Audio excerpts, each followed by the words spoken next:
What if every royal love story was actually a power grab in disguise? Behind the velvet curtains and golden crowns lies a history far messier than fairy tales dare admit, where kings marry their brothers' widows, queens replace their own sisters, and the line between family and lover dissolves into scandal. This isn't gossip, it's strategy. For centuries, monarchs used their in-laws like chess pieces, calculated, expendable, and dangerously close. So forget romance. This is royalty at its most intimate, and its most unsettling. 25 royals who slept with their in-laws. You've never seen dynasties like this. Before we dive into the tangled royal bedsheets of history, make sure you subscribe to the channel. This rabbit hole only gets deeper from here. And while you're at it, drop a comment. Where in the world are you watching from? And what time is it right now? Midnight in Manila, 3 a.m. in Manchester. We want to know who's out there unraveling history with us in the dark. Henry VIII of England. It began, as most royal sins do, with a loophole, a technicality, a bit of interpretive gymnastics in the margins of Leviticus. When young Henry Tudor ascended to the English throne in 1509, he inherited more than just a crown, he inherited a theological conundrum. His older brother, Arthur, had died years earlier after a brief, ceremonial marriage to Catherine of Aragon, a Spanish princess imported as part of a carefully brokered alliance. Henry, ever the dutiful second son turned accidental heir, was left with a widow in waiting, or perhaps more accurately, a politically valuable womb. Catherine claimed the marriage with Arthur had never been consummated. She swore it in writing. She swore it before God. The papal bulls confirmed it. But Henry's conscience, or at least his ego, would not rest so easily. And so began one of the most consequential marriages in Western history. A man took his dead brother's wife, called it divine destiny, and built an empire on top of a technical clause. Officially, Henry married Catherine out of love. Unofficially, he married her because Spain had ships, money, and a grudge against France. The match was politically advantageous and theologically justifiable if you ignored the bits of scripture that said things like, "You shall not uncover the nakedness of your brother's wife," Leviticus 18. But never mind. A convenient papal dispensation paved the way, and the wedding bells chimed over a kingdom already brewing with quiet tension. The irony? Henry was deeply religious. Not spiritual, mind you. Religious. The kind of man who would later burn you for heresy with one hand and write a defense of Catholic doctrine with the other. The kind of monarch who thought himself both God's sword and his anointed son. The problem with divine favor, though, is that it tends to become selective and eventually conditional. For the first few years, the marriage seemed functional. Henry and Catherine played the royal couple well dancing, hunting, putting on a good Tudor face. But the real drama wasn't above the waistline. It was in the nursery. Catherine couldn't give him a son. Miscarriages, stillbirths, infants who lasted weeks. Only one child survived the gauntlet of early modern mortality, Mary, a daughter. And in Henry's mind, a theological thorn. If God had blessed this union, where was the heir? If the marriage had been truly clean, truly sanctioned, why did every cradle come with a coffin? Henry began to wonder loudly, publicly, if he had sinned. Not morally, of course. Legally. Scripturally. Perhaps marrying his brother's wife had, in fact, been an affront to God. Perhaps Leviticus had been right all along. Perhaps the papal dispensation had been a clerical error. Or perhaps Henry just wanted someone else now. What followed was not just a crisis of marriage. It was a crisis of empire. a spiraling, bloody undoing of every tie that bound England to Rome. In seeking to annul his marriage to Catherine, Henry didn't just defy the Pope, he created a new church, made himself its head, and inaugurated a century of Protestant Catholic violence that would leave England gasping for religious air. But at the root of it all was this: he had married his brother's widow, and when things fell apart, he used that fact like a scalpel cutting through centuries of doctrine, diplomacy, and blood. Did he believe the marriage was cursed, or was it just a convenient exit ramp? Historians are still split. What's clear is that Henry never quite escaped the shadow of that first union. His later obsession with annulments, succession, and purity laws all seem to orbit the same theological black hole. He had started with his brother's wife, and in doing so, cracked open the entire moral infrastructure of European monarchy. But what makes Henry's story so unnerving isn't that he sinned. It's that he legislated the sin, justified it, canonized it, then flipped the script and condemned it when it stopped serving him. He didn't just sleep with his sister-in-law, he weaponized the relationship, then built an empire on the wreckage of its collapse. And yet, this is only Act 1 of his tangled domestic diplomacy. Because before Catherine, there was another woman, another in-law, another forbidden intimacy buried in the footnotes of history, one that would quietly haunt the court long after heads had rolled. Her name was Mary Boleyn, and she was not his wife. She was her sister, Henry VIII of England. Before he crowned himself as the spiritual head of England or dissolved monasteries, or sent queens to the block, Henry VIII was simply a young man with a charming smile, a muscular frame, and a frustrating sense of entitlement. He believed that he was chosen, not in the poetic, meant for greatness sense, no, chosen by God, endorsed by scripture, and occasionally footnoted by papal bulls.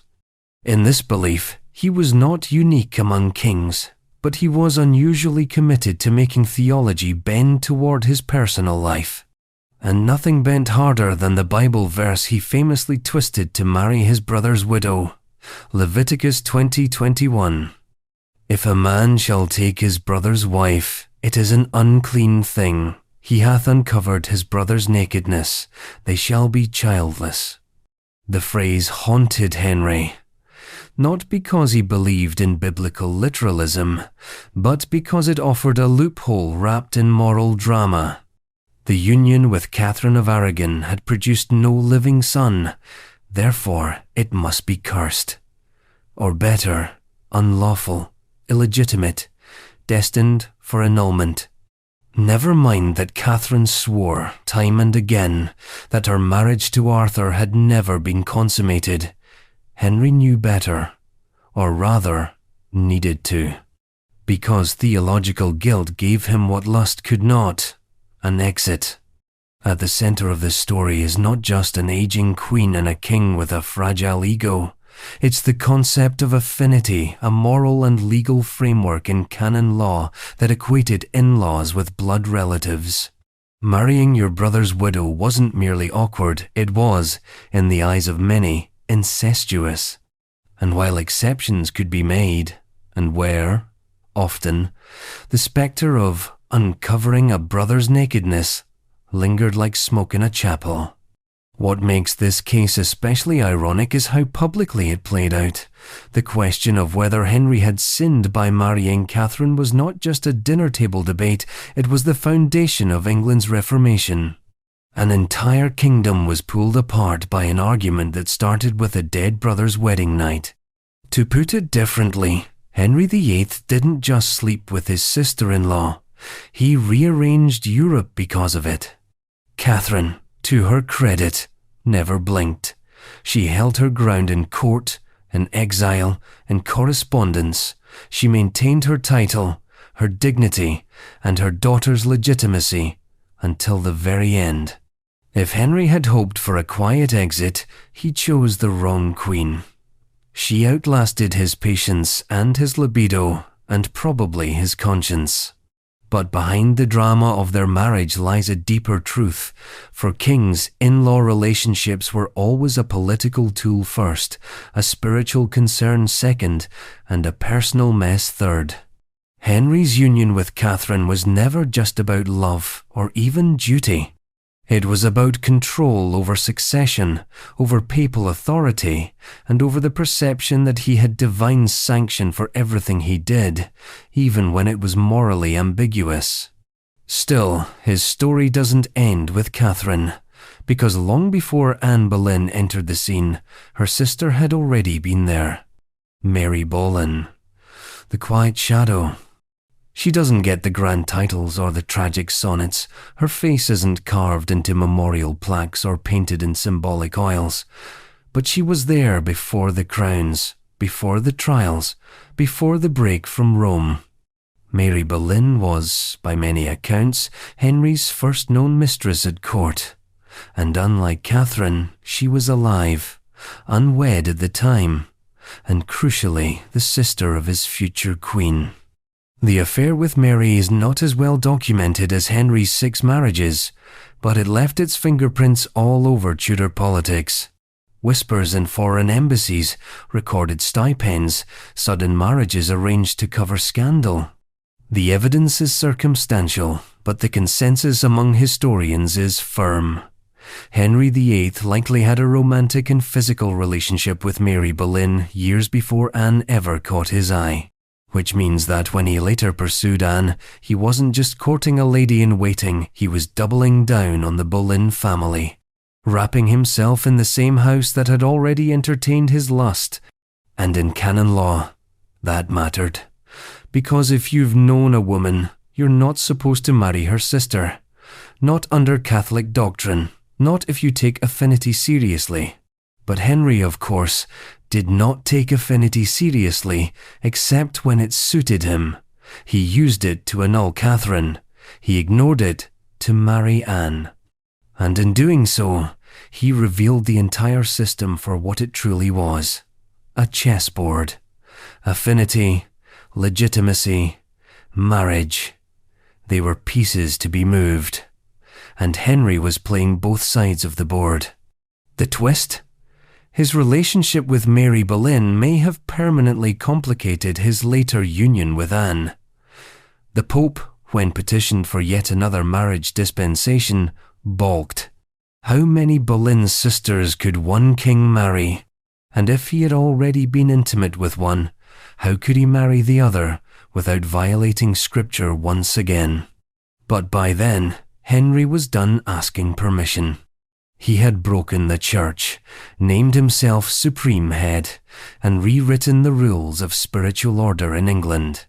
He had divorced one sister-in-law, ignored the scandal of another, and crowned the younger sibling in a coronation that reeked of poetic spite.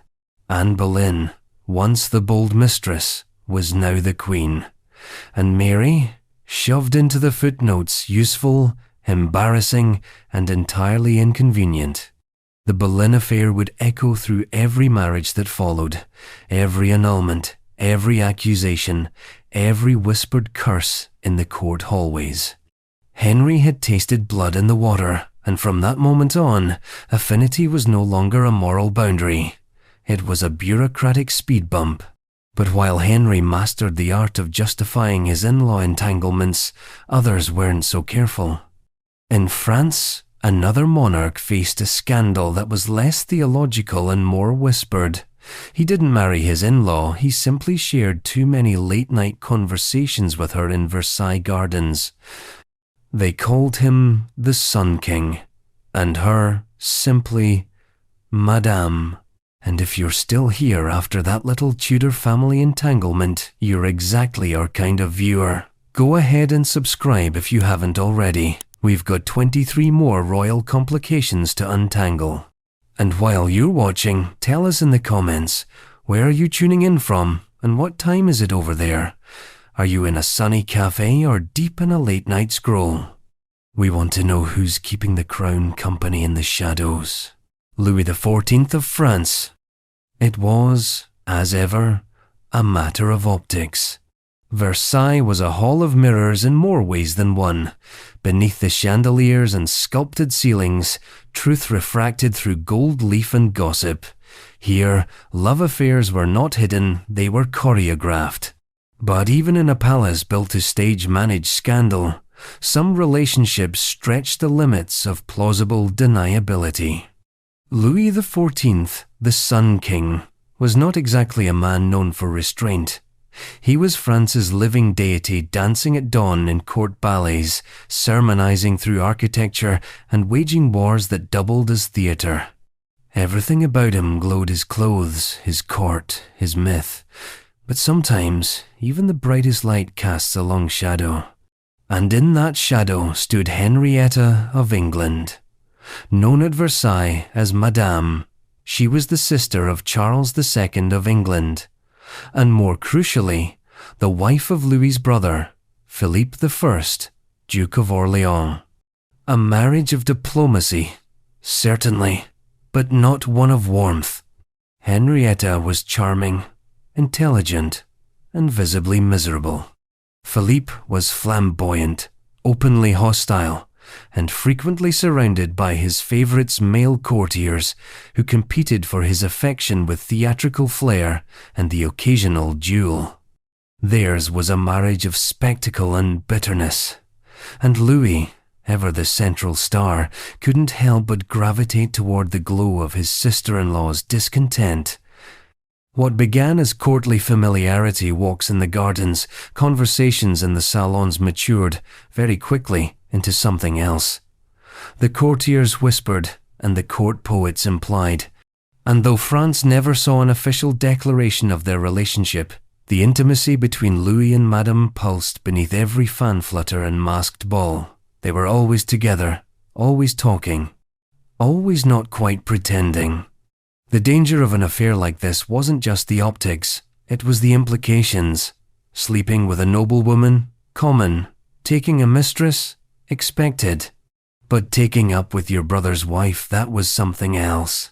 That threatened not just family harmony, but dynastic stability. It raised the spectre of illegitimate heirs, poisoned alliances, and royal hypocrisy, the kind of hypocrisy Versailles was supposed to gild over, not amplify. And yet, Louis persisted. Maybe it was love. Maybe it was politics. Maybe it was just boredom wrapped in lace. Whatever it was, the affair, if we can call it that, and most historians do, was an open secret. Foreign diplomats wrote about it in their dispatches. English envoys flinched. French bishops said nothing. Henrietta, for her part, played her role with finesse. She was fluent in charm and devastating in wit. She wrote letters to her brother Charles filled with veiled warnings about court intrigues and marital miseries. She bore children for Philippe, though which ones belonged to whom is still debated in hushed academic tones. And through it all, she kept up appearances.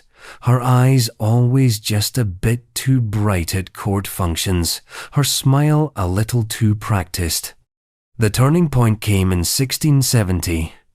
Henrietta died suddenly, at age 26, just days after helping negotiate the Treaty of Dover between England and France.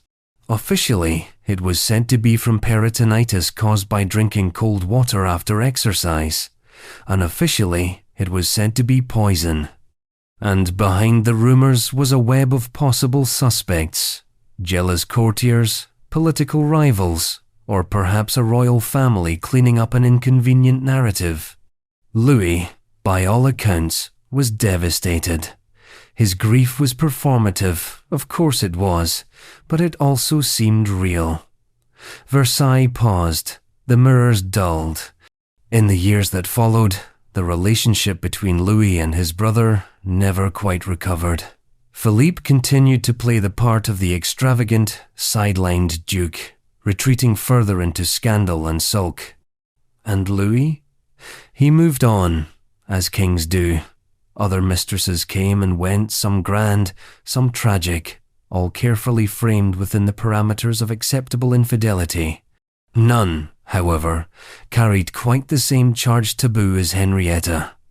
Because Henrietta had not just been a mistress, she had been family, bound by law, title, and diplomacy. A sister-in-law, a duchess, a queen's daughter, a political bridge between nations.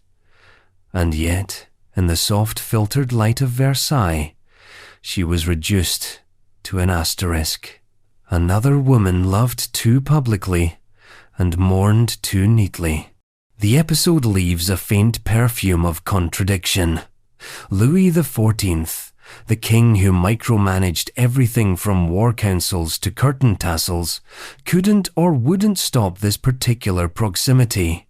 He let it bloom, he let it rot, and then he let it vanish beneath layers of protocol and marble. But it lingered, not just in scandal sheets, but in the architecture of Versailles itself. The rooms Henrietta used were reassigned, redecorated, renamed, as though changing the wallpaper could erase what had happened inside, as though the walls themselves didn't remember. And yet, Louis was lucky, because while he tangled hearts within the fragile web of courtly diplomacy, he at least had the luxury of ambiguity. No formal charges, no papal interventions, no reformation. Other monarchs were not so fortunate. In the East, a ruler would take an even bolder step, not bedding a sister-in-law, but outright claiming his own son's wife as his imperial consort. And in Tang Dynasty China, they didn't call it scandal, they called it poetry. Emperor Xuanzong of Tang China. It is difficult to overstate the grandeur of the Tang Dynasty at its peak. It was the cultural zenith of imperial China, a kingdom of cosmopolitan splendor, silk-draped diplomacy, and poetry that still echoes in modern ink. But as with most golden ages, beneath the surface shimmered a darker thread of contradictions. Power moved through bloodlines, palaces became mazes of desire and duty, and emperors divine in name, human in appetite, could make decisions that rewrote the moral boundaries of their time. Enter Emperor Xuanzong, born Li Longji, the sovereign who presided over the Tang dynasty's most illustrious chapter, and also, paradoxically, one of its most infamous declines. He was a patron of the arts, a reformer in his youth, a ruler who once sought harmony between Taoist mysticism and Confucian order. But his name would ultimately be remembered not for his administrative reforms, nor for his early victories, but for a single relationship that blurred the lines between love, ambition, and a final taboo. Her name was Yang Yuhuan. She is better known to posterity as Yang Guifei, precious consort Yang, and in the minds of later poets and storytellers, she became China's Helen of Troy, the woman whose beauty brought down an empire. The truth, as always, is messier, and far more morally awkward. Yang Yuhuan was originally married to Li Mao Xuanzong's son, a minor prince in the imperial lineage. Li Mao wasn't poised for major influence, but his marriage to Yang Yuhuan seemed typical enough, an alliance between noble families, unremarkable in a court saturated with concubines, bureaucrats, and minor titles. But the emperor noticed her. Some said it was her voice, she was trained in music. Others claimed it was her bearing, a kind of poised warmth that set her apart in a palace of icy formalism. Whatever the reason, Xuanzong's attention shifted. And when an emperor shifts his attention, reality tends to rearrange itself. Of course, there was a problem. She was his daughter-in-law. Even in a dynasty known for its complex family trees and ceremonial flexibility, this was a step too far. Confucian ethics were clear. Fathers do not encroach upon their sons' households. To desire your son's wife was to invert the natural order, a disruption not just of propriety, but of cosmic balance. In imperial China, that mattered. But where ethics resisted, ritual provided a loophole. Before Yang Yuhuan could become Xuanzong's consort, she was quietly tonsured a forced transition into Taoist religious life. Officially, she became a nun, severing her marriage ties in the eyes of the court. Symbolically, she was no longer a daughter-in-law. She had exited the family structure. A new identity made space for a new role. And then she was brought back, rebranded, elevated, renamed. She became Yang Guifei, one of the four beauties of ancient China, and Xuanzong's favored consort. Not his wife, emperors rarely remarried after an empress, but something more potent, a presence, an institution. She held no formal political office, but her influence saturated the court. Her family, the Yang clan, surged in rank and favor. Her cousin Yang Guozhong rose to the role of chancellor, wielding power with theatrical arrogance. The court watched. The ministers murmured. The empire, at first, tolerated it. After all, emperors were expected to be above ordinary concerns. If Xuanzong wanted to elevate a former daughter-in-law to the highest consort rank, then perhaps it was simply heaven's will, refracted through desire. But desire has consequences, especially when it governs governance. As Xuanzong aged, his attention narrowed to Yang Guifei and the pleasures of the palace. The bureaucracy faltered, military leadership frayed, and on the western frontiers, a general named An Lushan grew restless. By the time the An Lushan rebellion exploded in 755, the Tang Empire was rotting from within. While historians debate the exact causes, economic mismanagement, over-centralization, factionalism, the symbolic scapegoat, became Yang Guifei. It was said her family's corruption had weakened the state, that her influence blinded the emperor, that her elevation was the original moral fracture. And here lies the irony. Xuanzong's most politically disastrous decision began not with treaties or tax policies, but with an in-law relationship. A moment of personal preference that violated deeply embedded norms of filial hierarchy and familial structure. He didn't just take a woman, he took his son's wife, rewrote her role, and elevated her beyond reproach. But the empire remembered. The rebellion forced Xuanzong to flee the capital. Soldiers demanded that Yang Guifei be executed as the price of loyalty. And though the historical records differ in tone, most agree. She was strangled during the retreat, a sacrificial offering to restore political order. Xuanzong lived on, abdicated, and died in relative obscurity. The Tang dynasty would recover partially but never fully. The myth of Yang Guifei only grew. In poetry, she became the tragic beauty. In theatre, the doomed romantic. In textbooks, the symbol of overreach. But at the heart of the story is a broken taboo. A ruler who claimed his son's wife. A man who rerouted filial duty for personal desire, and in doing so may have cracked the foundations of one of history's great empires. And yet, the Tang were not alone in bending family lines for power and passion. Centuries earlier, in a Hellenistic court drenched in incense and paranoia, another ruler would fall in love with someone he was absolutely not supposed to touch. And in that case, the diagnosis came not from scripture, but from a physician, Antiochus I of the Seleucid Empire.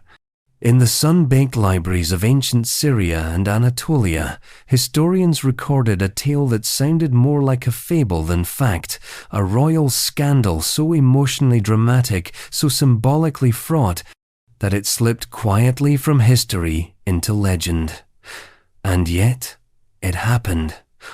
Or something very much like it happened. And what makes it more unsettling is not just that it was real, but that it was treated, at the time, as a kind of romantic inevitability.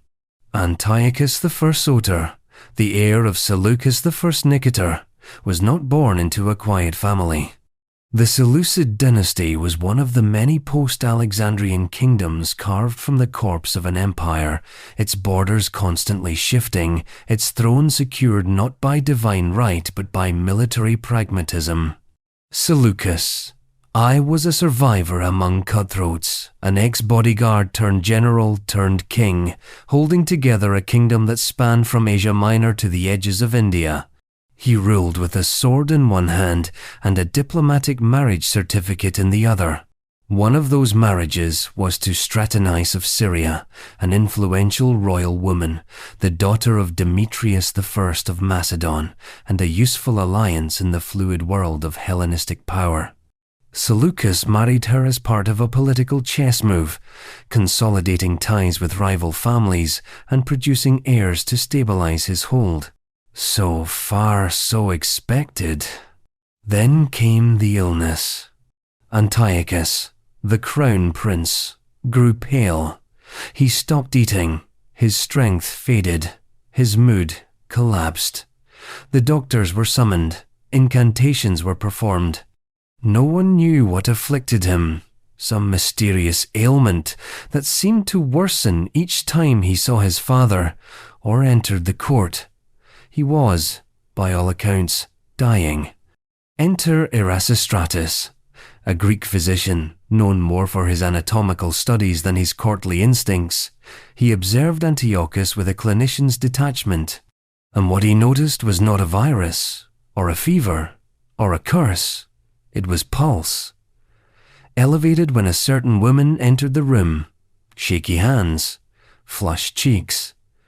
The signs weren't just physical, they were poetic. The boy was, apparently, in love, but not just with anyone, with Stratonice, his stepmother. To be clear, this was not a fairy tale kingdom with casual definitions of family. This was a deeply honor-driven society, one that held loyalty to both blood and propriety as essential for political survival. For a son to desire his father's wife was not just a personal crisis, it was an existential one, a threat to the continuity of the dynasty, to the moral authority of kingship, to the entire system of succession. Erasistratus reported his diagnosis to Seleucus, and in what might be the most bafflingly composed reaction in royal history, Seleucus nodded. Then he gave up his wife. He didn't exile Antiochus. He didn't send Stratonice to a nunnery, or whatever the Greek equivalent might have been. He stepped aside, voluntarily. He handed over his young bride to his ailing son, declaring that love had cured the sickness, and that a peaceful transition of affection was a small price to pay for the future of the empire.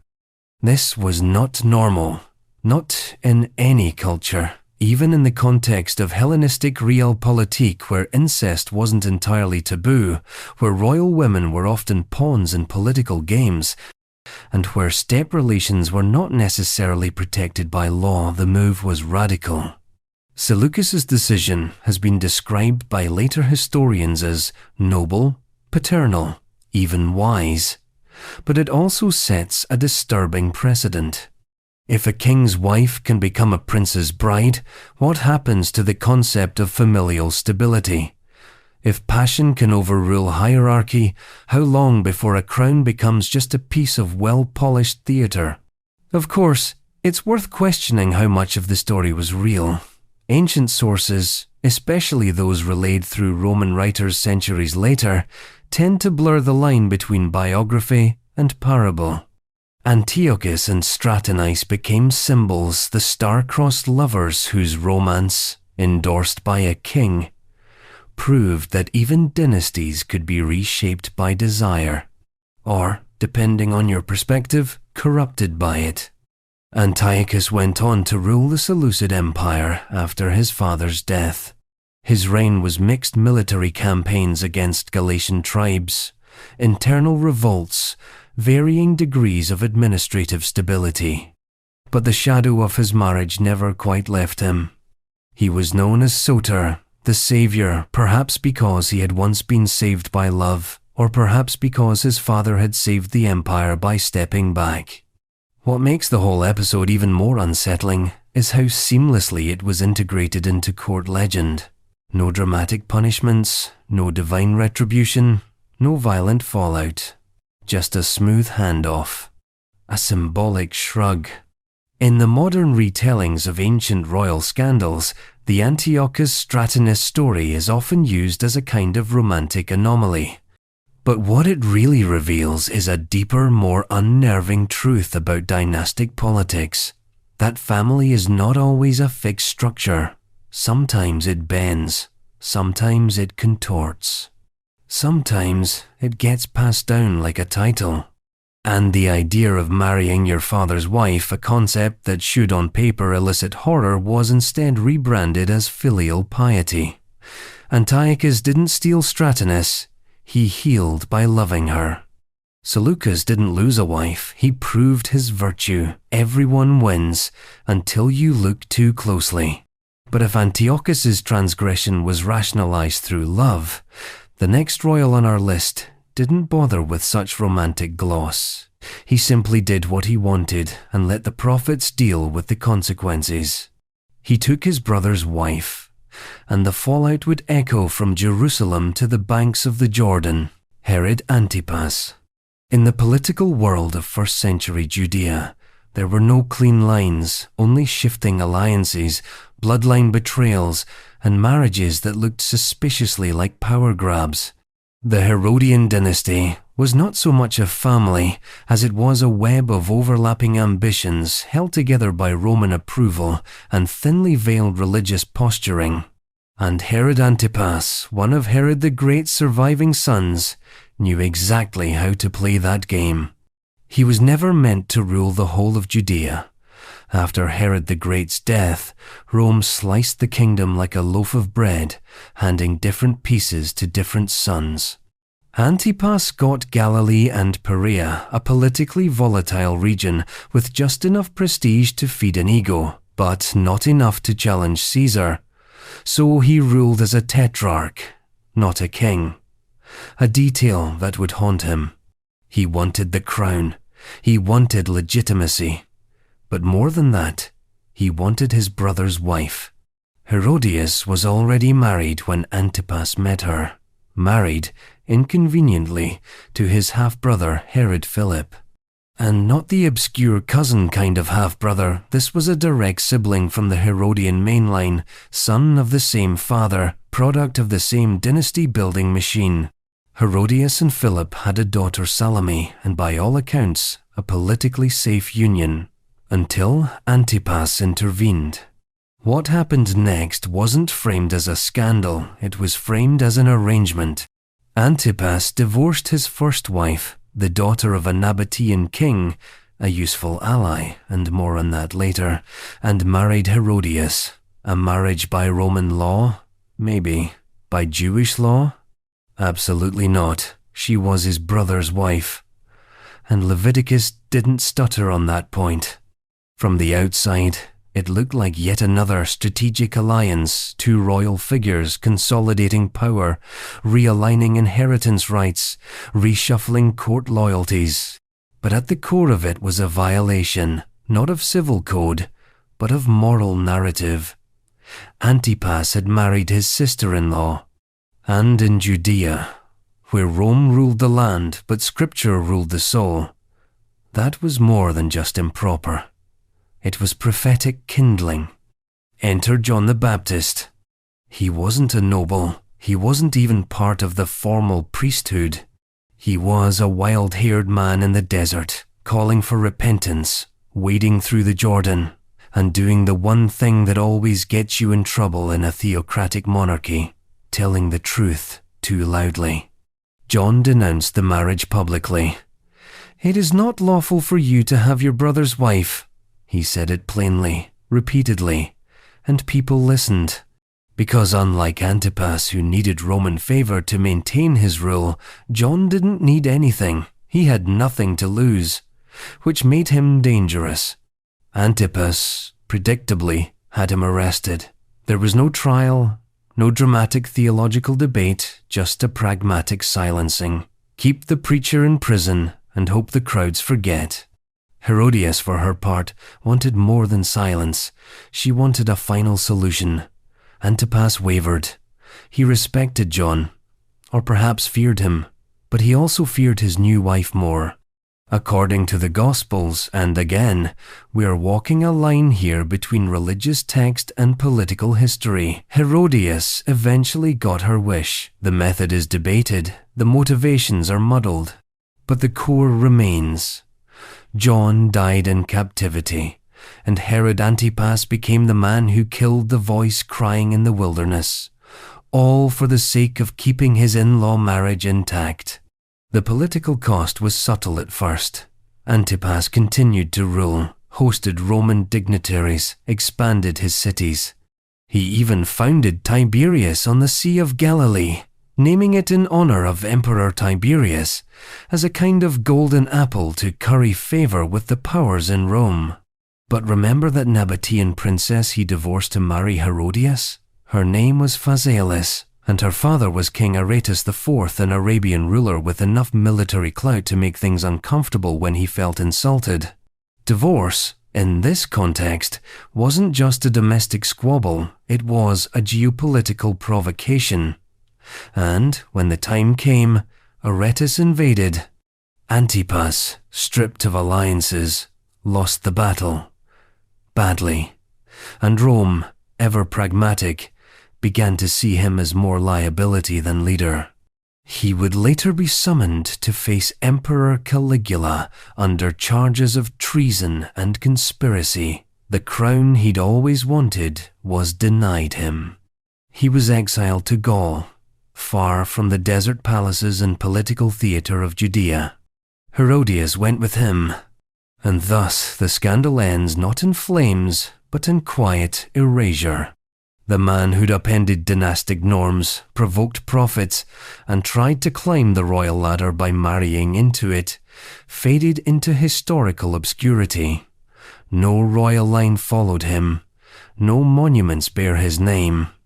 Just a footnote in gospel accounts, a lesson in what happens when political ambition and personal desire become indistinguishable. But the Herodian dysfunction didn't die with Antipas, because another brother, another heir, tried a similar trick. He also married a brother's widow, and his story was arguably worse. Because while Antipas lost a prophet, Herod Archelaus lost his entire throne. Herod Archelaus.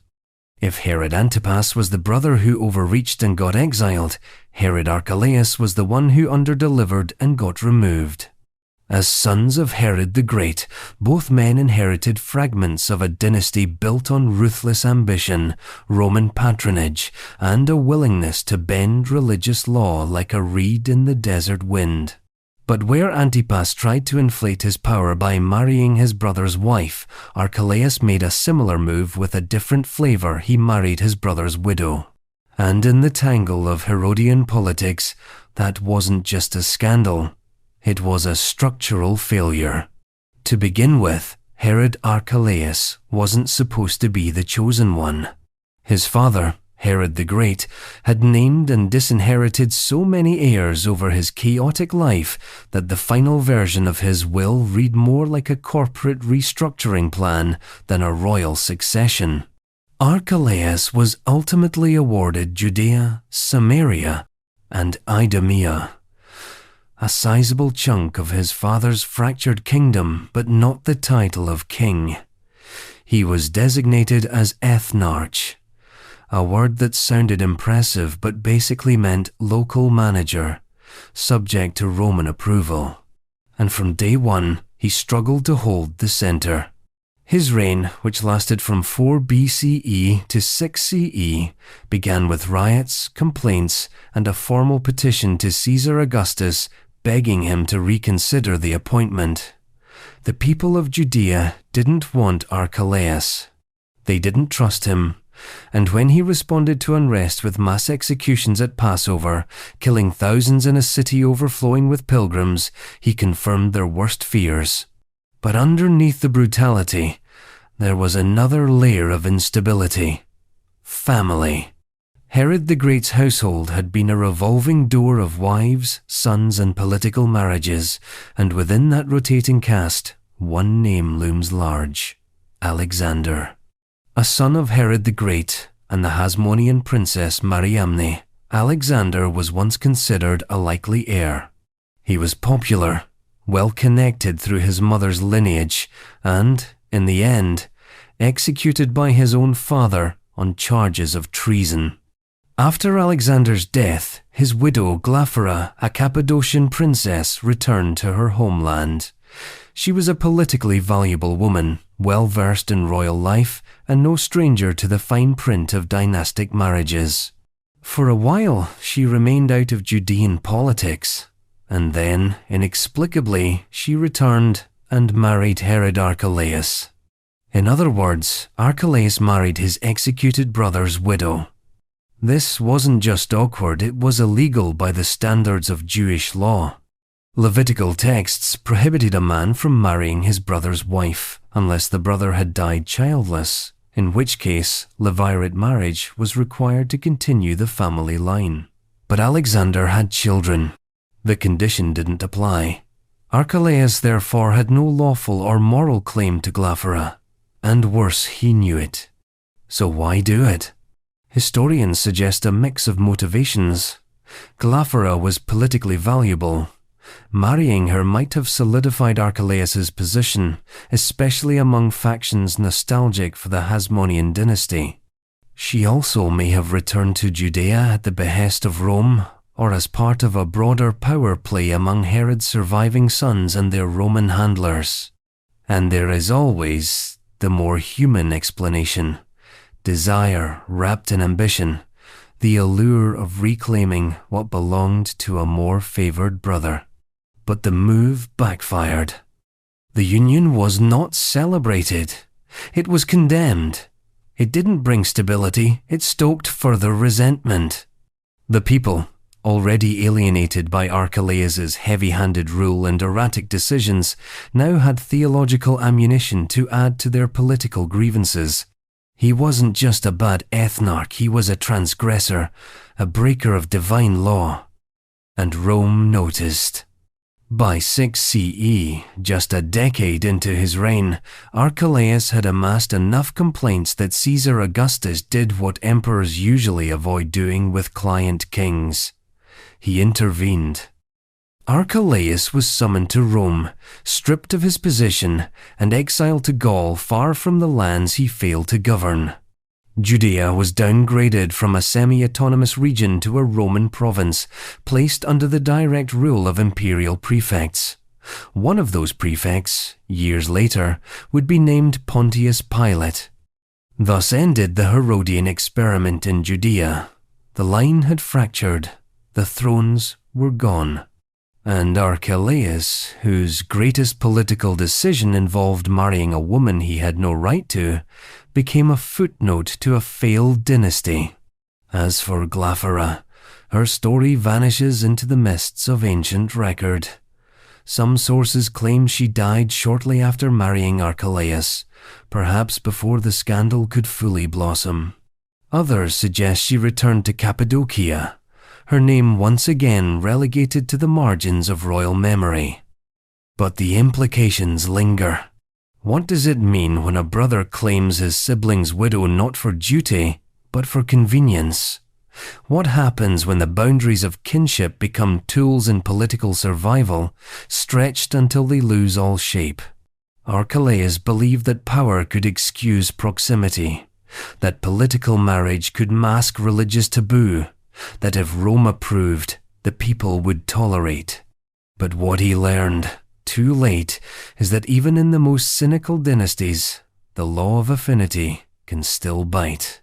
Not because of divine fire or priestly curses, but because it signals that a man who violates family structure might violate anything else. And he wasn't alone. Elsewhere in the ancient world, Kings weren't just marrying their in-laws, they were rewriting the entire definition of family, not through legal loopholes, but through open declarations.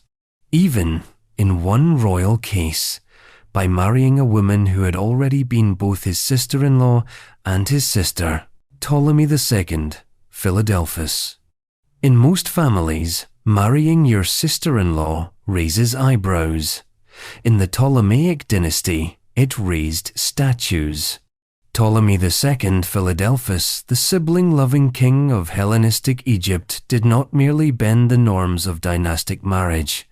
He demolished them with ceremonial fanfare, built temples atop their ruins, and dared the gods to say something. Spoiler: they didn't. Or if they did, it was drowned out by a chorus of court poets, marble sculptors, and royal propagandists who were paid handsomely not to notice.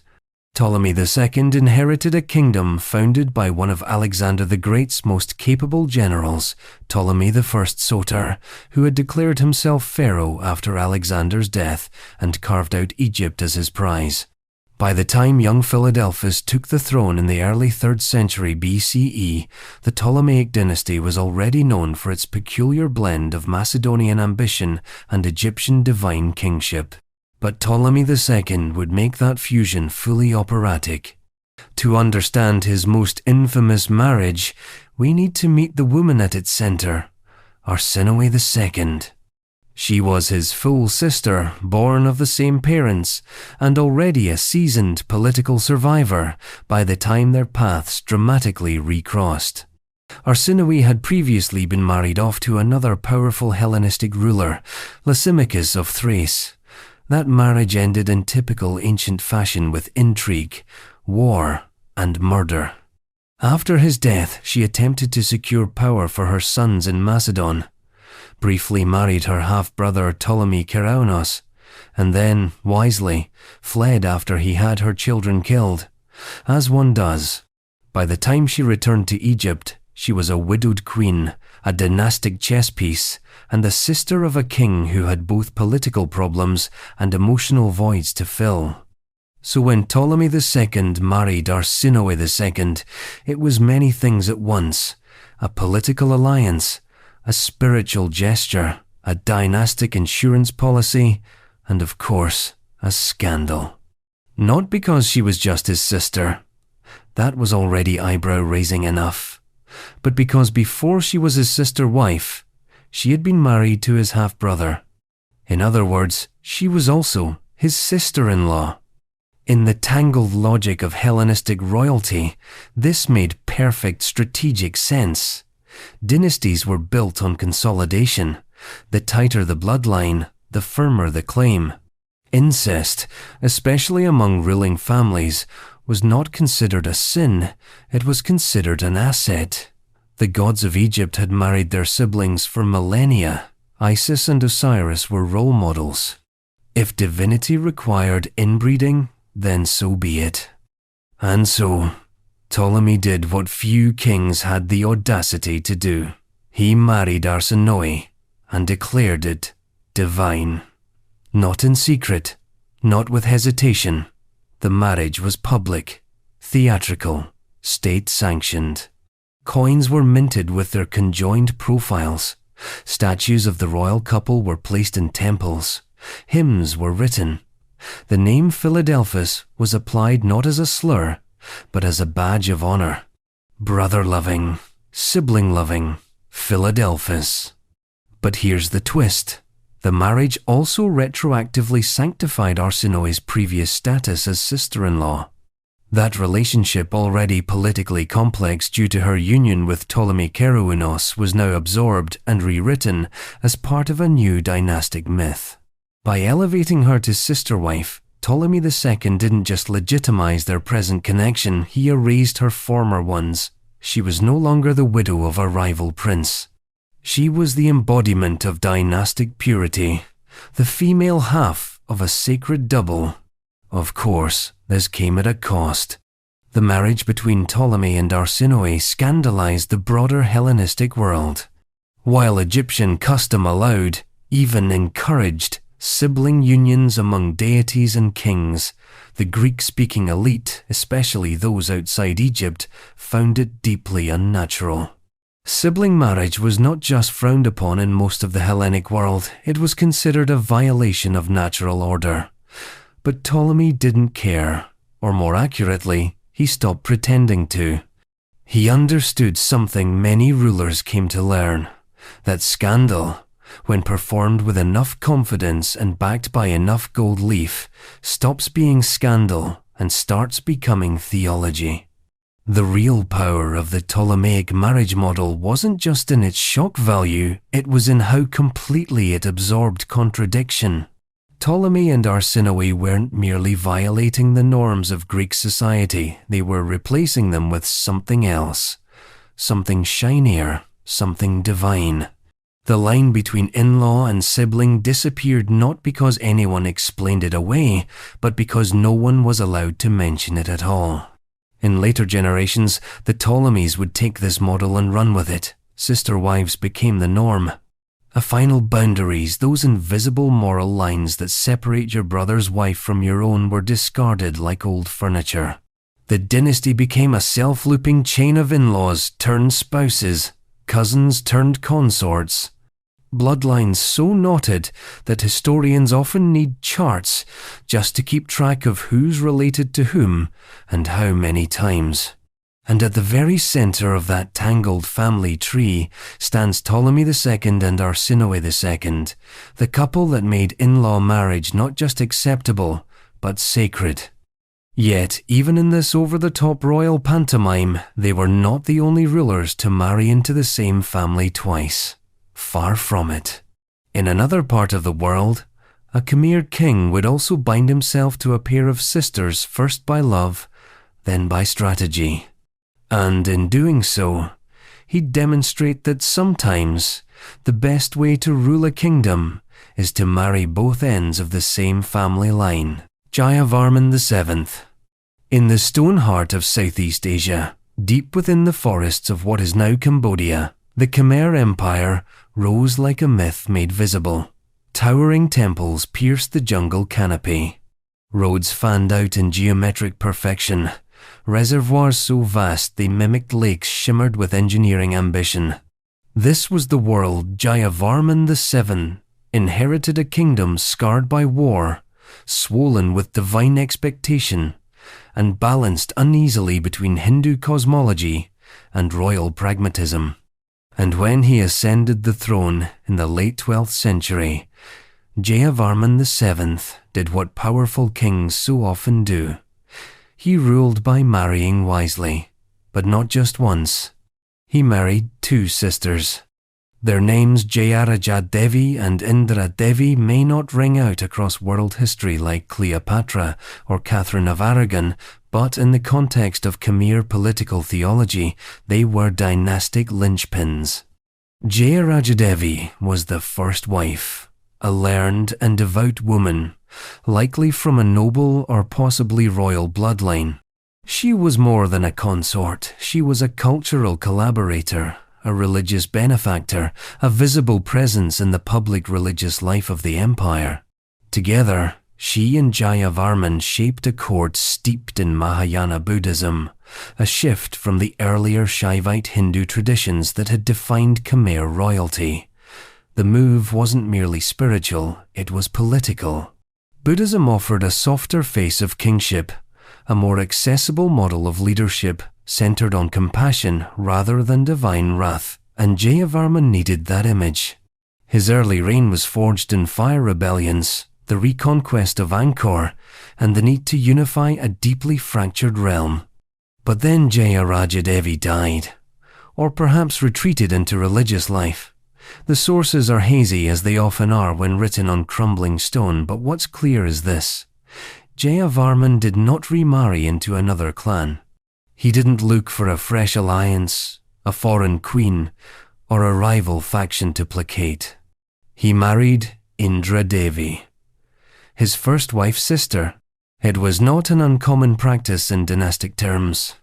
In-law marriages kept alliances within the family, preserved loyalty, and minimized the risks of importing political rivals into the royal household. But in Jayavarman's case, it was also a deliberate continuation of his religious and ideological project. Indra Devi, like her sister, was highly educated. In fact, she was likely even more politically involved. She is credited with commissioning inscriptions, sponsoring temple constructions, and writing dedications that praised her husband as the embodiment of the bodhisattva ideal, a ruler who renounces personal gain for the salvation of others. Whether she believed this, or merely understood how useful it was to say so, is beside the point. She knew how to shape the narrative. The marriage between Jayavarman and Indra Devi was less about romance than it was about rhetorical continuity.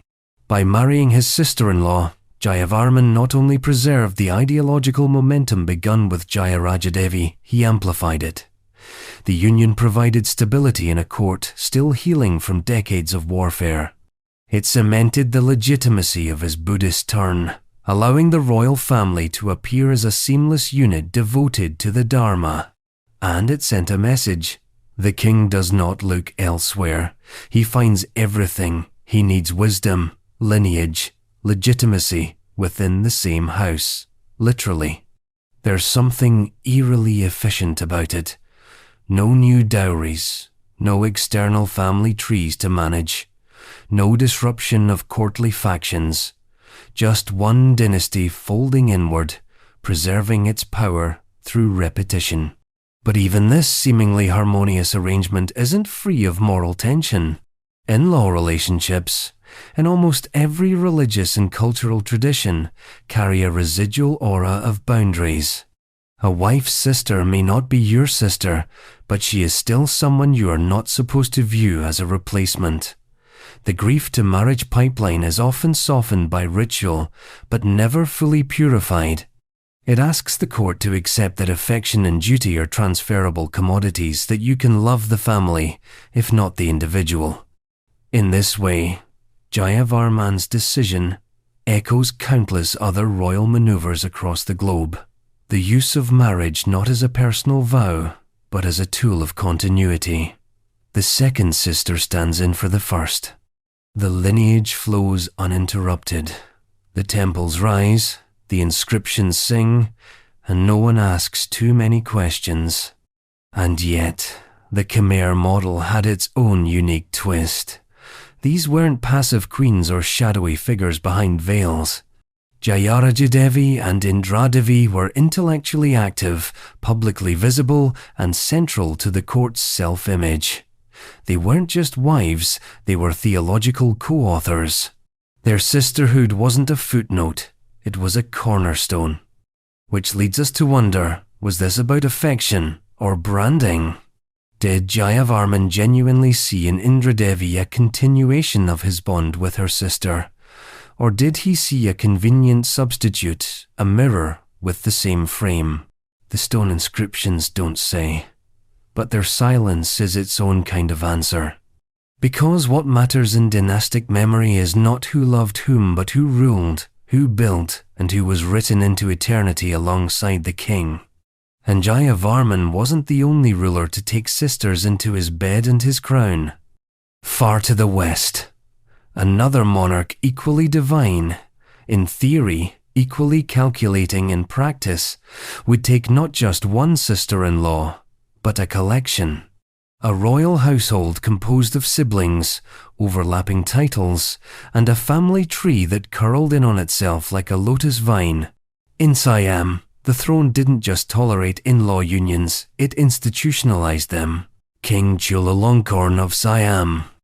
In the rarefied corridors of 19th century Siam, where golden palanquins glided past whitewashed temples and royal etiquette governed the angle of every bow, monarchy was not just a form of government, it was cosmology. To rule was to radiate divine order. The Chakri dynasty of Thailand, then called Siam, did not merely sit atop society, it sat at the axis of heaven and earth. And within this celestial bureaucracy, No detail was accidental, not policy, not poetry, and certainly not marriage. So when King Chulalongkorn, also known as Rama V, took not one, but several of his half-sisters as wives, it wasn't framed as a breach of decorum, it was framed as preservation. Born in 1853, Chulalongkorn was the son of King Mongkut Rama IV, whose reign was immortalized in the West through The King and I, a musical full of liberties, colonial fantasies, and deeply inaccurate waltzes. But Chulalongkorn, unlike the caricature drawn of his father, was a reformer in the modern sense. He abolished corvée labor, modernized the legal code, restructured the military, and resisted European colonization with a mixture of diplomacy, charm, and administrative brilliance. And yet, for all his progressive leanings, he preserved one ancient institution with remarkable commitment: the practice of marrying within the royal family.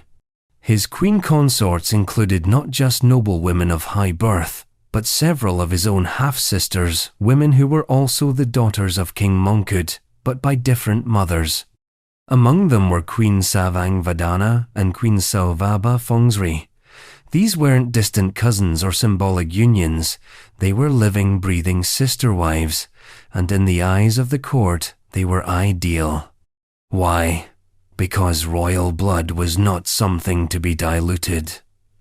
In the Siamese court, as in many monarchies, legitimacy was not just about descent, it was about concentration.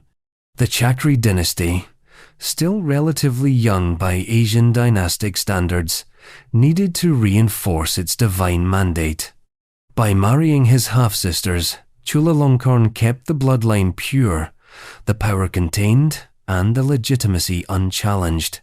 It wasn't a secret, it was protocol. The Grand Palace functioned less like a home and more like a highly stratified social engine.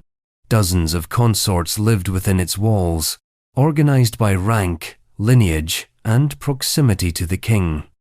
Some were wives in name only, others bore children, founded court factions, and oversaw elaborate household rituals.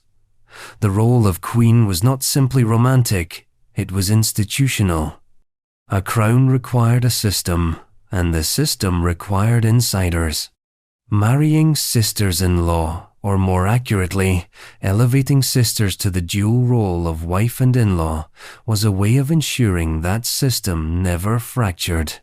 The relationships were stacked like lacquer boxes, each layer reinforcing the next.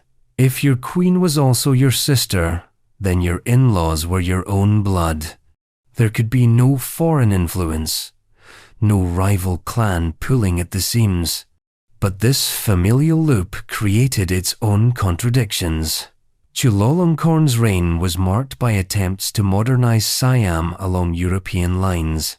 He sent princes abroad to study in Europe, built railways, introduced civil service exams, and reshaped the court to resemble a constitutional monarchy, at least in its external posture. Yet behind the marble facades and imported typewriters, the king was maintaining a family structure that would have scandalized the West. The same European powers he sought to impress would have found his domestic arrangements difficult to explain at embassy dinners, but Chulalongkorn didn't bend to Victorian morality, he simply edited the narrative. In public, his queens were paragons of virtue, depicted in portraits wearing European gowns and serene expressions. In private, the court operated under older rules. Queens who were sisters were placed in carefully ranked positions. Their sons, princes by birth, nephews by blood, were groomed for leadership, their maternal lineages mapping neatly onto the same paternal trunk. The family tree didn't branch, it folded inward. This strategy had its risks. Concentrating power within a single genetic pool, however symbolically divine, often leads to complications, political and otherwise, and yet, in the short term, it worked. Chulalongkorn's reign was one of stability, expansion, and preservation. He avoided colonization where others succumbed, kept Siam sovereign, and left behind a legacy still venerated today. And in that legacy, his sister queens are often remembered less as individuals than as role slots filled in the grand design of a sacred monarchy. Their sisterhood wasn't incidental, it was structural. They were wives, mothers, and symbols, all at once, and their intimacy, codified by rank and ritual, blurred the very concept of in-law into something unrecognizable to the outside world, but not unrecognizable to other dynasties. Because while Siam dressed its sister-in-law unions in silken silence halfway across Asia, another royal court would make a similar move, equally strategic, equally poetic. In imperial China, a Han emperor would elevate two sisters into his private orbit, one as empress, the other as consort, and in doing so, he would turn familial proximity into palace theatre. Emperor Cheng of Han. In the gold-draped silence of the Western Han court, where etiquette was ritualized to the syllable and even sorrow wore ceremonial robes, the emperor was less a man than a shadow moving behind lacquered screens. To rule China in the 1st century BCE was to be cloaked in divine ambiguity.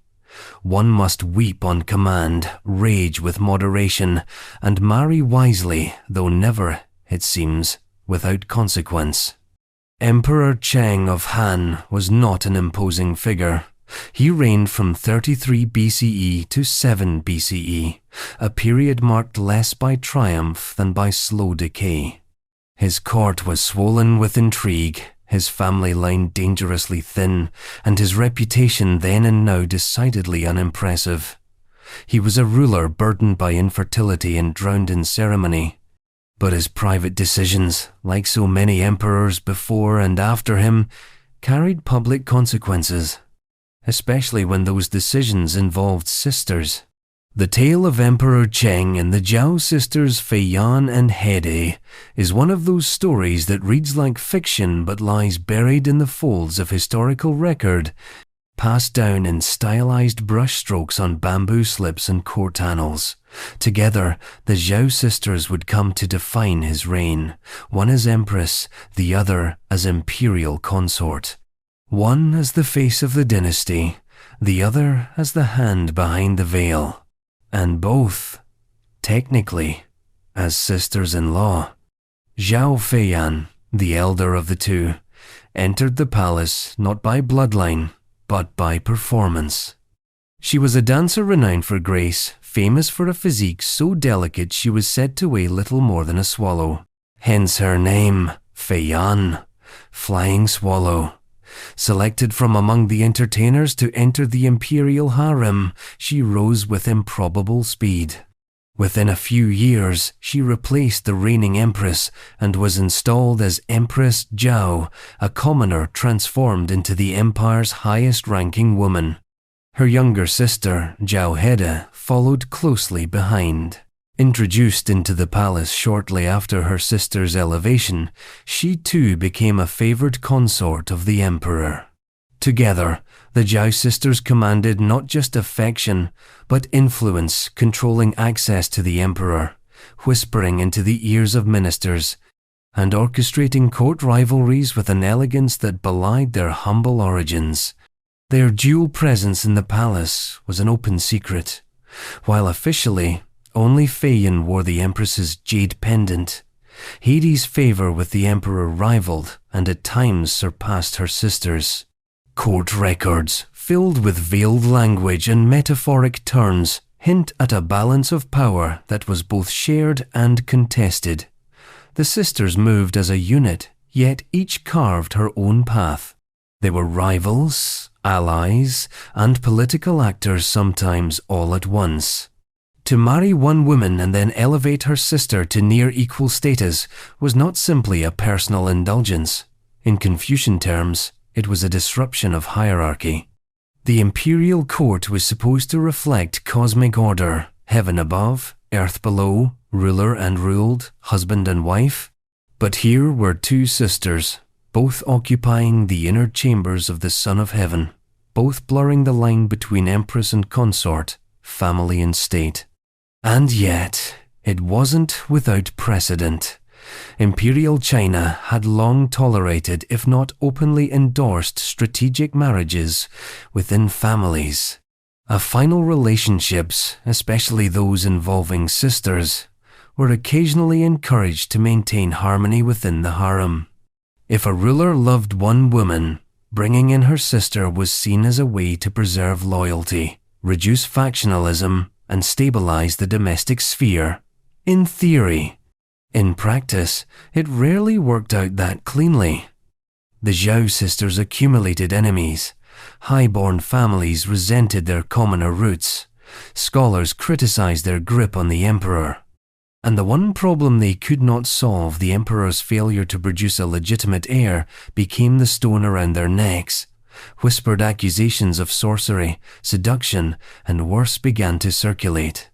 Childlessness in the imperial line was not just a personal tragedy, it was a national emergency, and someone had to be blamed. Eventually, the web collapsed. Zhao Feiyan, stripped of her title after Chang's death, would die in obscurity. Zhao Hede, implicated in court intrigues, vanished from records under a cloud of suspicion. Their reign over the inner court, once graceful and golden, ended not with execution or exile, but with the careful, deliberate forgetting that imperial history so often reserved for inconvenient women. But their story remains a case study in how sibling relationships could be leveraged in the pursuit of power. Emperor Cheng didn't simply fall for two women, he strategically merged his affections into a single familial alliance. What he gained in loyalty and control, he lost in legitimacy and legacy. The Han line faltered, succession crises erupted, and the dynasty, so focused on maintaining appearances, quietly erased the sisters whose beauty had once lit up its throne room. Still, one pattern had been set. Sisters as consorts, sisters-in-law, turned into shadows of queens. This would not be the last time an emperor rearranged the furniture of family for the sake of convenience. And as we drift further into the labyrinth of dynastic marriages, we find another ruler of the Han, a man who took the sister of an empress dowager as his own, creating a second-generation echo of the same tangled web. Emperor Huan of Han. By the time Emperor Huan rose to power in 146 CE, the Han dynasty was already beginning to wobble. Not collapse, not yet, but tremble slightly under the weight of its own contradictions. On paper, it was still the mighty Han, master of the Silk Road, heir to the mandate of heaven, center of the world. In practice, it was a palace filled with eunuch factions, dowager queens with suspiciously long influence, and emperors like Huan, young, pliable, and surrounded by people who claimed to serve heaven but mostly served themselves. He was 14 when he took the throne, a boy king, elevated not by divine favor or popular acclaim, but by court consensus, an emperor chosen for his malleability. What followed was a reign marked not by great conquests or legendary reforms, but by quiet corrosion, corruption, scandal, internal decay. Yet amid all the bureaucratic rot and ritual pageantry, Emperor Huan made one choice that perfectly captures the dynastic logic of a final politics. He married his aunt-in-law's sister, and in doing so, he cemented a royal pattern, one that prioritized the concentration of power over the clarity of kinship. Let's unravel that slowly. The Empress Dowager at the time was Liang Na, a woman of intense political weight. As the widow of Emperor Xun and regent for her adoptive son, she had wielded the throne's authority long before Huan ever appeared in the annals. Liang Na belonged to the formidable Liang clan, a family that had mastered the art of controlling emperors from the side through the empress's seat rather than the throne itself. And like many dynasties before and after, the Han court had learned that the fastest way to control the Son of Heaven was to place him in bed with your sister. So Emperor Huan married Liang Nuying, Liang Na's younger sister, his aunt-in-law's sister, technically. But titles start to lose meaning when bloodlines loop into themselves. The union was political from the beginning. Liang Nuying wasn't chosen for beauty or affection, though both were claimed in court poetry, but for strategic consolidation. By marrying into the Liang family, Emperor Huan appeared to be honoring the dominant clan of the court. In return, the Liangs gained yet another point of access to the emperor's inner circle. It was not just about affection, it was access management, dynasty edition. But things soured quickly. Liang Nuying, once empress, turned out to be a formidable figure, vain, ambitious, and deeply insecure. Court historians, never fans of powerful women unless they were long dead, wrote of her jealousy and vindictiveness. Most damningly, they recorded that she prevented Emperor Huan from producing an heir with other consorts. This accusation, whether true or not, became a staple of posthumous character assassination. A barren empress was tolerable, a jealous one was not. And the emperor? He chafed under the Liang thumb. He resented their grip on court appointments, their arrogance, their presumption, but for years he did nothing. Because the Liang clan was too entrenched, too connected, too dangerous. Until one day, they weren't. In 159 CE, Liang Na died, and Emperor Huan, now in his late 20s, finally acted. He allied with a group of powerful eunuchs, yes, the same eunuchs often blamed for ruining the dynasty, and orchestrated a swift, brutal purge of the Liang family. Ministers were arrested, generals executed. Liang Nuying, the empress he had once married to preserve court harmony, was stripped of power and died shortly afterward, perhaps by illness, perhaps by despair. The historical records are pointedly vague. And what remained? The legacy of another in-law marriage gone sour. The idea that an emperor, in trying to stabilize his throne by marrying into a powerful family, had only shackled himself further. By wedding the sister of an empress dowager, Emperor Huan had effectively married into a faction. And factions, unlike wives, don't die quietly. This wasn't just personal, it was systemic. The Han dynasty had come to rely on the same few families to provide empresses, regents, and caretakers of the crown. The result was a closed loop of power, recycled bloodlines, shared bedrooms, and a perpetual dance of a final chess moves. By marrying Liang Nuying, Huan wasn't just gaining a wife, he was submitting to a political apparatus disguised as a family. And perhaps that was the point. Our final relationships in the Han court were never just about love or lust. They were about risk management. They were about making sure the emperor stayed in line, surrounded by people whose loyalty could be presumed, because it had been manufactured by marriage. But the system had its limits. After the Liang purge, Emperor Huan didn't become a stronger ruler, he became a lonelier one. The eunuchs he had empowered soon filled the vacuum left by the Liangs, leading to even greater abuses of power. The court descended further into factionalism. The imperial family, so obsessed with marrying its own in-laws to preserve order, had merely succeeded in tightening its own noose. Still, the logic endured, because if one sister could anchor a royal ideology, two could define it.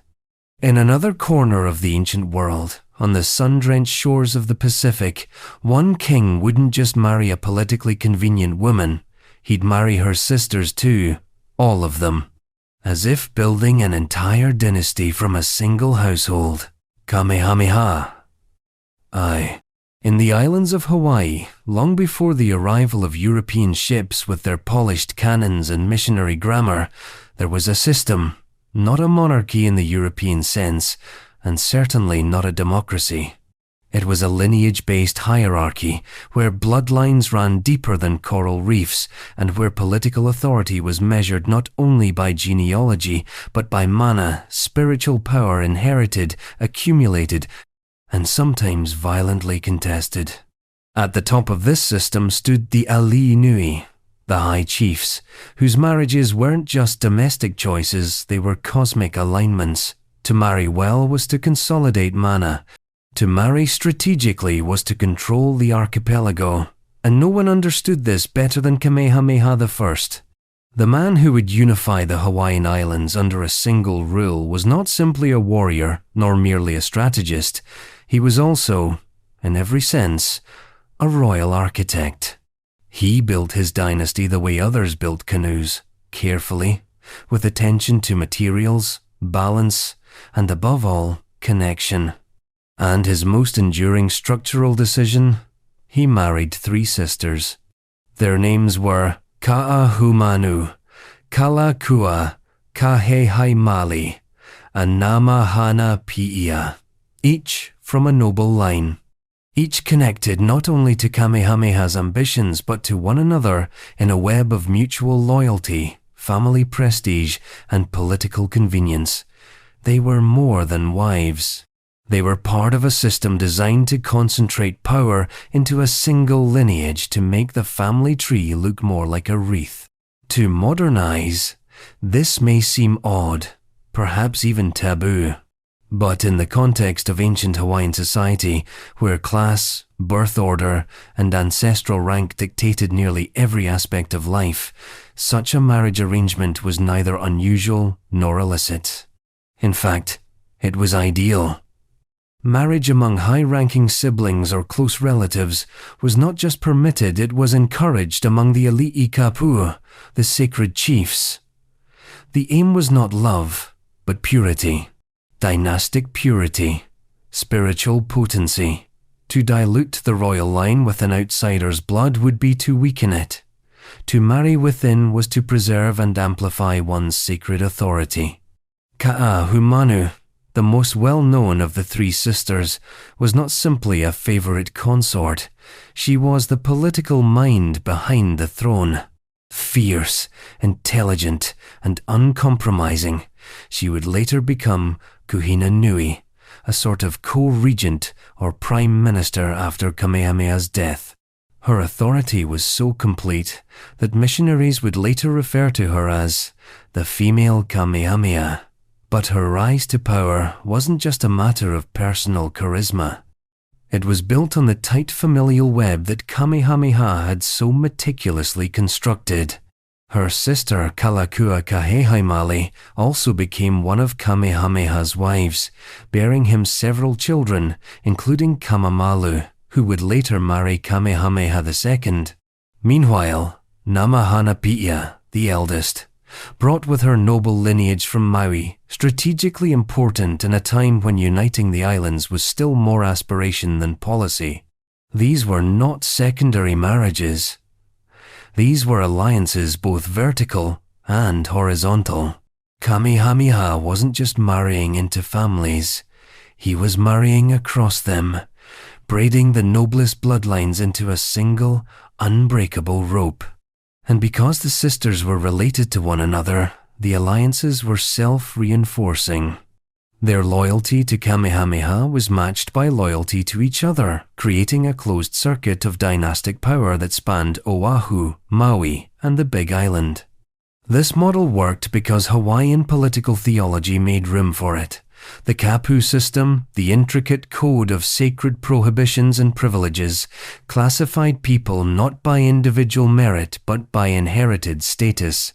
Some individuals were kapu moi, meaning that others had to prostrate themselves in their presence.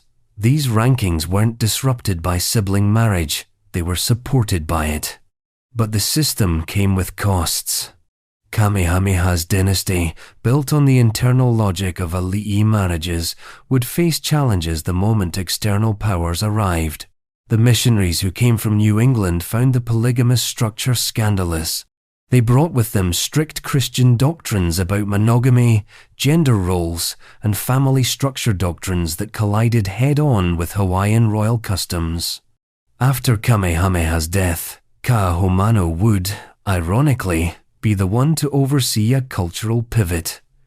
She converted to Christianity, embraced some aspects of Western governance, and even banned traditional Hawaiian religion in what became known as the Ainoa, the free eating, a symbolic breaking of the kapu between men and women.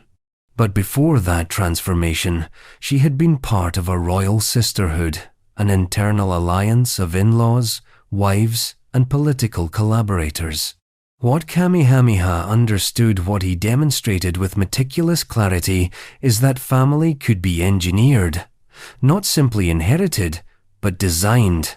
Sisters could be wives, wives could be ministers, and the boundaries between public rule and private connection could be dissolved entirely, as long as the power remained intact. And while the triple sister marriage may seem like an outlier, it was in fact part of a recurring pattern, monarchs across the globe shaping their households like they shaped their borders. Sometimes for love, sometimes for lust, but more often for power. And in one ancient kingdom, this same principle, marrying a father's wife or a brother's widow, became more than royal tradition. It became mythology. A story retold so often that it blurred the lines between history and symbol, and transformed one in-law union into the very emblem of dynastic ambition. Seleucus's dynasty encore. The Stratonice transfer retold. History, when viewed from a safe distance, tends to flatten. Emperors become bullet points. Scandals become trivia. But some stories survive the crushing weight of time, not because they were the most important, but because they were the most unsettlingly poetic. The Seleucid tale of Stratonice, recycled across generations and reinterpreted as legend, is one of those rare moments where politics, family, and myth collapse into a single gesture. A king giving his wife to his son. We've already met this story once, Antiochus I, burning with forbidden affection for his stepmother Stratonice, a flame so debilitating it masqueraded as terminal illness. Seleucus, I Nicator, his father and king, recognizing the symptoms not as a doctor might, but as a politician must. The diagnosis, love. The prescription, marriage. The son gets the woman. The father steps aside. The dynasty is preserved, even if the logic isn't. It was an unsettling story, even in its own time. And yet, that didn't stop it from becoming a kind of courtly archetype, a recurring motif in ancient literature. A tale so stylized that it slid easily from political reality into artistic metaphor. In Greek and Roman plays, the Stratonicean triangle became a stock narrative: aged king, young heir, beautiful woman, caught in between. It was used as a dramatic shorthand for dynastic compromise and generational transfer. But under the costume jewelry and choral monologues, the core remained unchanged. A woman once called mother, now held in a lover's embrace, and all of it sanctioned by law, ritual, and royal decree. By the time Roman authors got hold of it, the story had mutated. The emotional agony of Antiochus was embellished.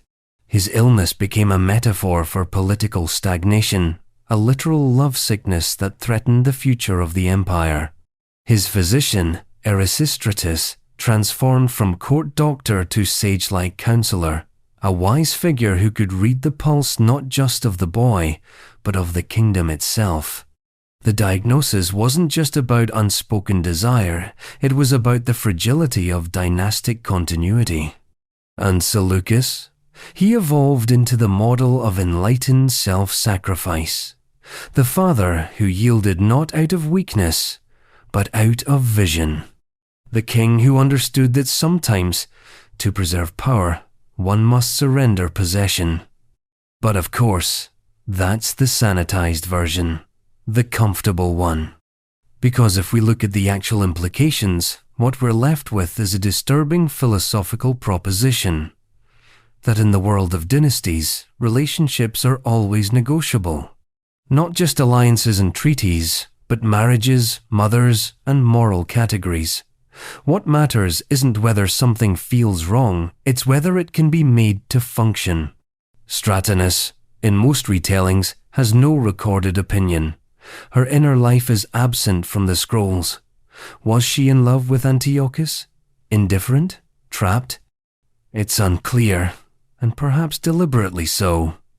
Ancient sources were never terribly interested in the agency of royal women, especially when those women became symbolic scaffolding for larger ideas, succession, duty, sacrifice. What matters is not what she wanted, but what her role accomplished. Continuity. Her marriage to Antiochus stabilized the transition of power, confirmed the legitimacy of the heir, and allowed Seleucus to maintain influence from the wings. It was a political move wrapped in the language of parental compassion. And perhaps that's why the story was told and retold, because it offered a way to talk about uncomfortable truths without naming them. It became a parable of power, how desire, dynasty, and decorum can all coexist, as long as no one asks too many questions, as long as love can be reframed as duty and transgression as sacrifice. The Roman biographer Plutarch admired the story enough to preserve it. Renaissance painters reimagined it in silk and oil. Even 18th century playwrights revived the tale, casting Stratonice as a tragic heroine caught in a moral paradox, and Antiochus as the symbol of pure, helpless passion. Over time, the political sharpness dulled. The scandals softened into fable. The discomfort became decor. And yet, every retelling still hinges on the same impossible logic, that a father could hand his wife to his son and call it virtue. It's tempting to dismiss the tale as an outlier, a weird quirk of Hellenistic succession politics, but the persistence of the motif suggests otherwise. It endured not because it was aberrant, but because it was useful. Because it gave voice to a deeper truth about royal families across civilizations, that the boundaries of kinship are always at risk of being redrawn when power is at stake. And it wasn't just the Seleucids. The story of in-law marriage, of stepping into a sibling's or parent's romantic shoes, became a kind of quiet strategy across empires. Especially in Judea, where the Herodian dynasty turned these boundary-blurring unions into something even more routine, a normalized, multi-generational pattern, not mythology, not metaphor. Policy. Herodian tangle, the broader brother's-wife pattern. The Herodian dynasty, an uneasy hybrid of Jewish heritage and Roman authority, was never particularly known for its moral clarity. Its founding patriarch, Herod the Great, was a client king who owed his throne to Caesar Augustus and held it with a grip equal parts iron and trembling. He built cities, murdered relatives, renovated the temple in Jerusalem, and lived long enough to see his family become not just infamous, but structurally unsustainable. If other dynasties flirted with marrying in-laws as an occasional scandal or strategic accident, the Herodians turned it into something close to doctrine. For them, affinity wasn't a boundary, it was a ladder, and they climbed it without hesitation. Marrying a brother's widow, taking a niece as a wife, recycling spouses between uncles and nephews. The family tree of the Herodians reads less like a genealogy and more like a Mobius strip looping, folding, turning back on itself in a dizzying effort to concentrate power within a single bloodline and keep external alliances at arm's length. At the heart of this tangle lies a pragmatic philosophy. Keep it in the family, literally. To understand how common these in-law unions were, one only needs to look at the family of Herod the Great and trace the pattern that runs like a scar through multiple generations. Herod's sons, Aristobulus IV, Alexander, Antipas, Archelaus, and Philip, didn't just inherit portions of his kingdom after his death in 4 BCE. They also inherited his political sensibilities, and with them, the unspoken rule that royal marriages were not about compatibility, they were about consolidation. We've already examined Herod Antipas and Herod Archelaus, 2 sons who infamously took their brothers' wives, one scandalizing religious prophets and the other drawing the ire of Rome itself. But they were not anomalies. They were symptoms of a deeper, a final philosophy. Take, for example, Herod Philip, who married Herodias, a granddaughter of Herod the Great. This made her Philip's niece. Not especially unusual in the Herodian context, niece marriage was borderline expected at the upper echelons of this family. But when Herodias later left Philip and married his half-brother Antipas, it created a cascade of complications, political, legal, and theological. It also triggered the ire of John the Baptist, who became the mouthpiece for a wider discontent about the dynasty's flagrant disregard for traditional norms. Or consider Salome, the daughter of Herodias and Philip. She later married her great-uncle Philip the Tetrarch, another son of Herod the Great, and thus her mother's uncle, which made him, also, her great-uncle by blood, and her stepfather by marriage, and her cousin-in-law, depending on how you trace the overlaps. This wasn't a family that married strategically once or twice to shore up influence. This was a dynasty that created policy out of marrying in-laws and close kin. The goal was not discretion, it was dominance. The Herodians married within their ranks to keep property and political control tightly looped. Every marriage was a brick in a palace wall designed not for love, but for fortification. And yet, the social cost was real. These unions might have made political sense within the insular logic of the Herodian court, but they set the dynasty increasingly at odds with the broader Jewish population, who viewed such marriages through the lens of Torah law.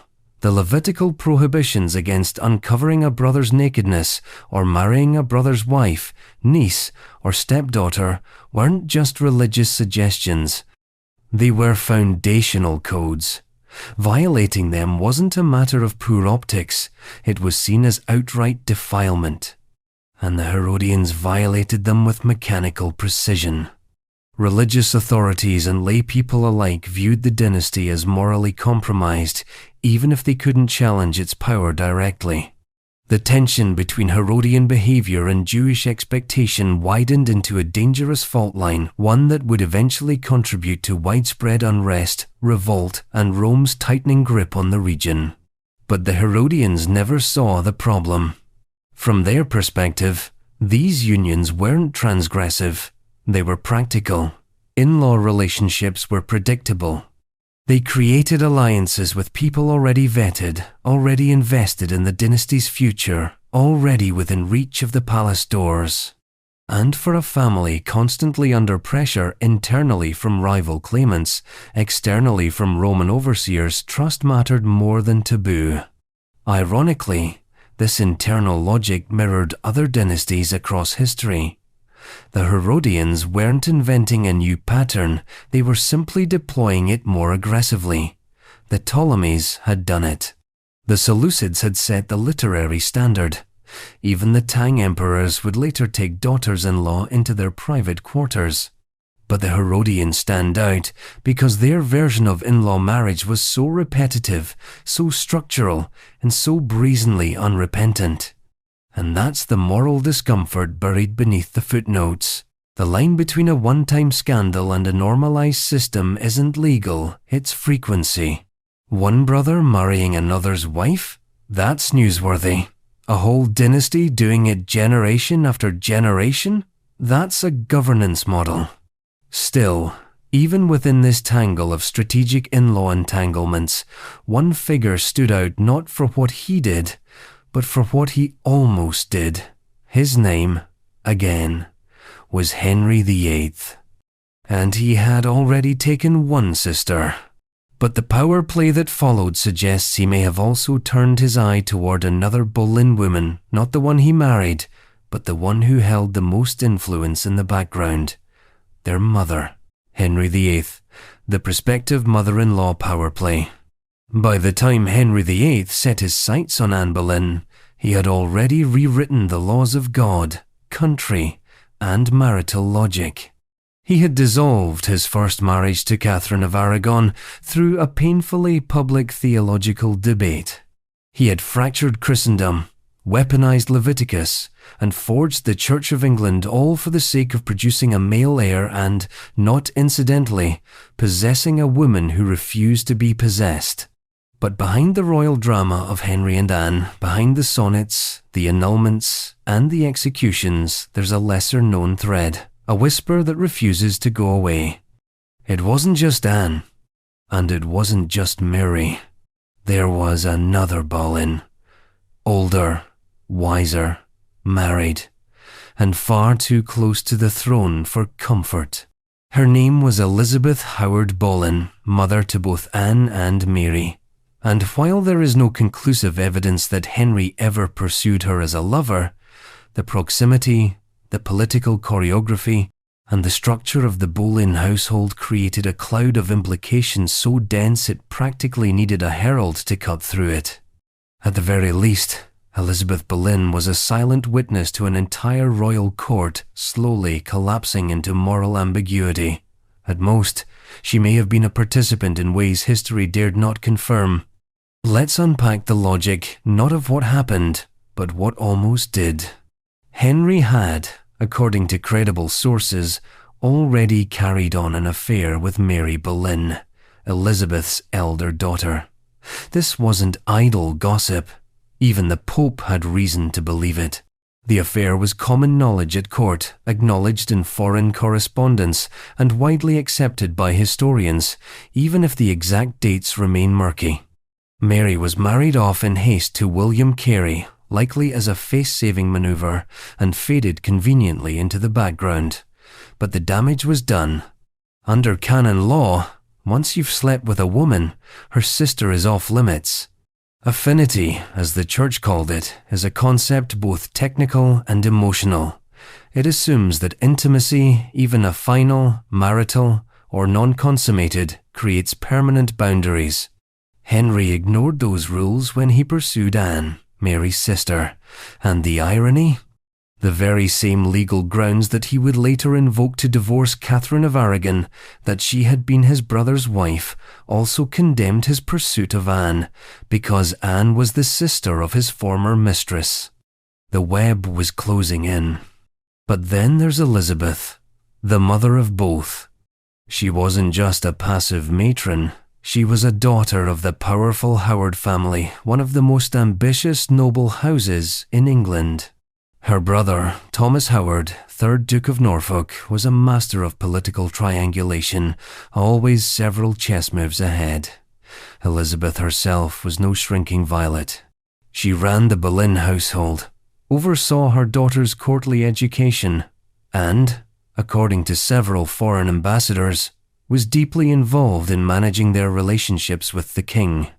This wasn't a family caught off guard by royal interest. This was a family positioning itself inside it.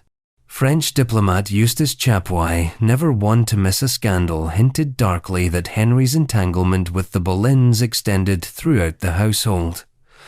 Whether this was mere implication or a veiled accusation remains uncertain.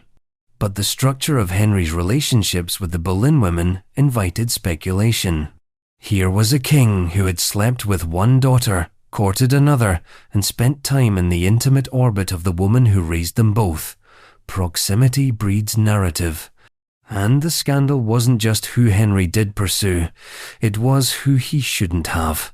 From a canonical standpoint, if Henry had indeed been involved with both daughters, then any future marriage to either one, let alone any affection for the mother, violated the Church's law on consanguinity and affinity. The boundaries of kinship were already buckling under his decisions. The idea that he might have also desired Elizabeth or simply moved within the emotional realm of such desire was enough to render the entire Boleyn affair more grotesque than romantic, more dynastic fever dream than courtly love story. And what's especially unnerving is the way the Boleyn family seemed unbothered by these dynamics. They navigated the scandal with the deftness of courtiers who had done this before. Elizabeth Boleyn remained near Anne during her rise. She was present at Anne's coronation.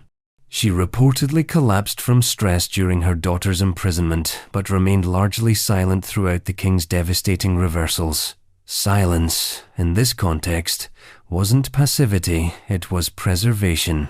Perhaps the most damning irony of all is this. Henry's obsession with Anne was built on a foundation of illicit proximity. He chased the younger sister of a former mistress and was surrounded by a mother who knew all too well how the game was played. He legislated his own moral absolution, even as the walls closed in. And what began as a love affair became a theological crisis, one that would unravel with a series of trials, beheadings, and illegitimate offspring. But the in-law entanglements didn't end with Anne, nor with Elizabeth.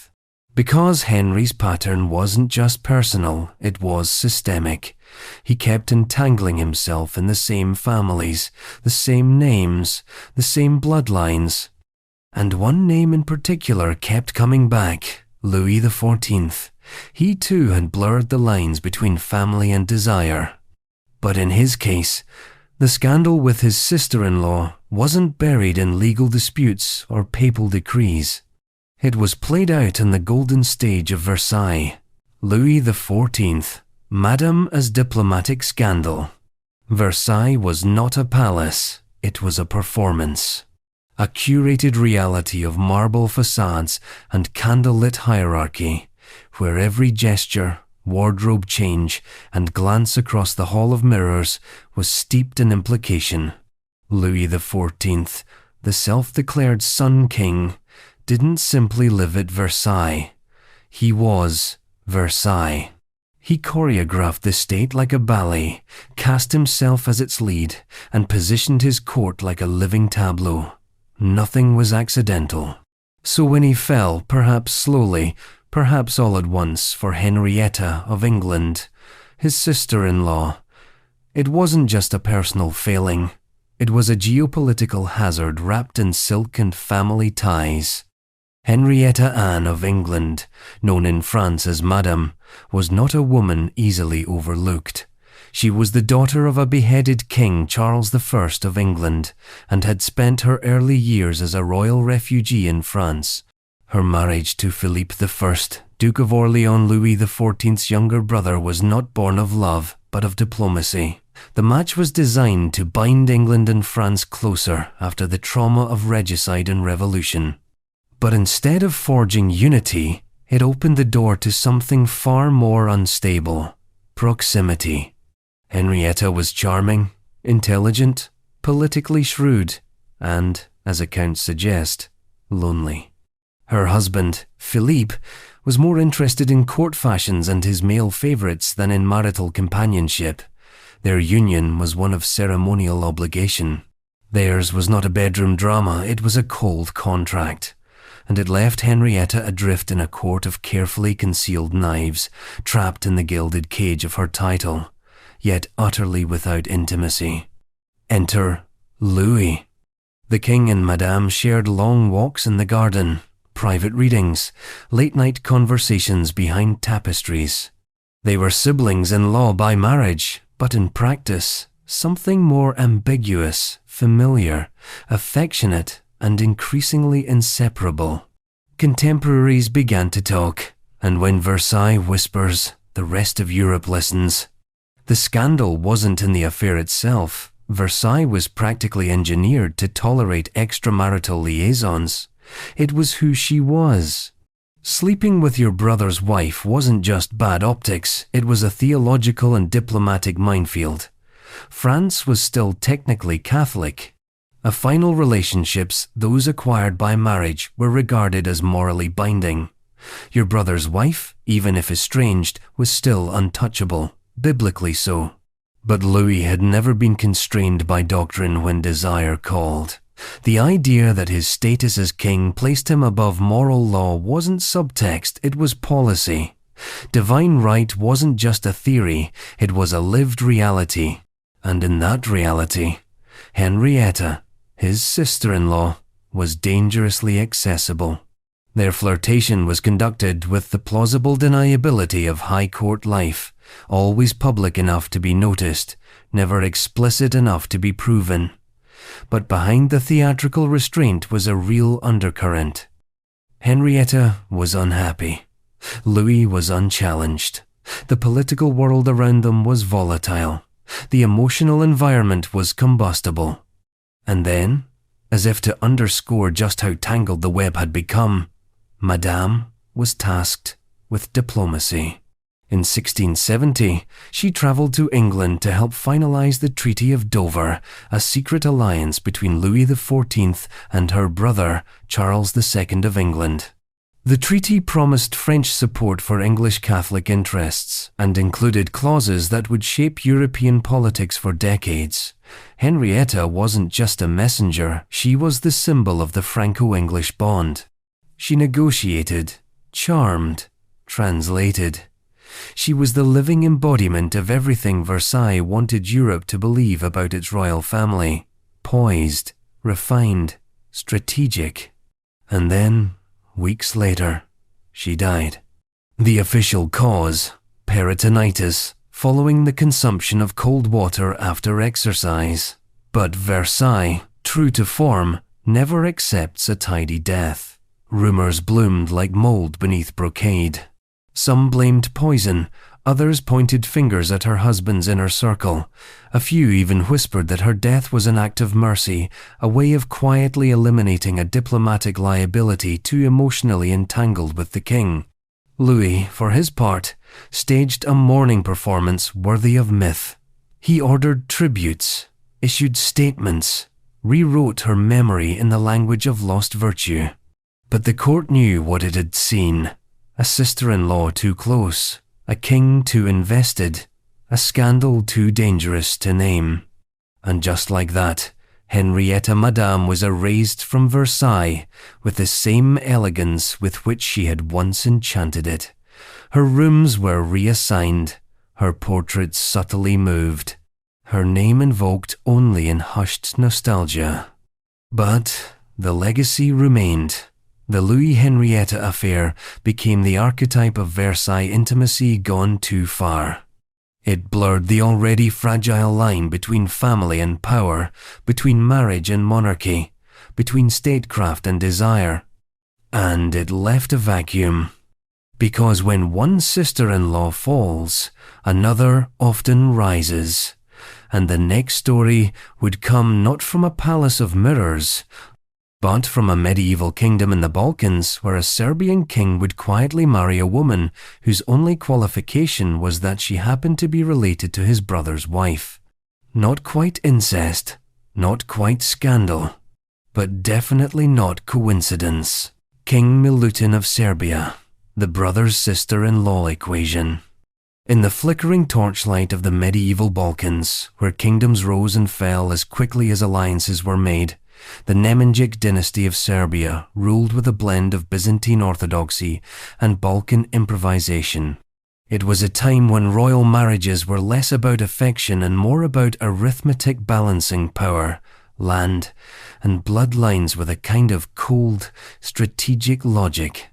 And if the sums didn't quite add up to moral clarity, well, that was the cost of rule. King Milutin of Serbia, who reigned from 1282 to 1321, understood this better than most. His reign was long, ambitious, and uncomfortably elastic when it came to morality. A brilliant military tactician and energetic builder of churches, he was also known for switching wives like military alliances frequently, and without much concern for tradition, expectation, or ecclesiastical approval. Some historians claim he had as many as 5 wives over his lifetime. The church officially recognized only 2.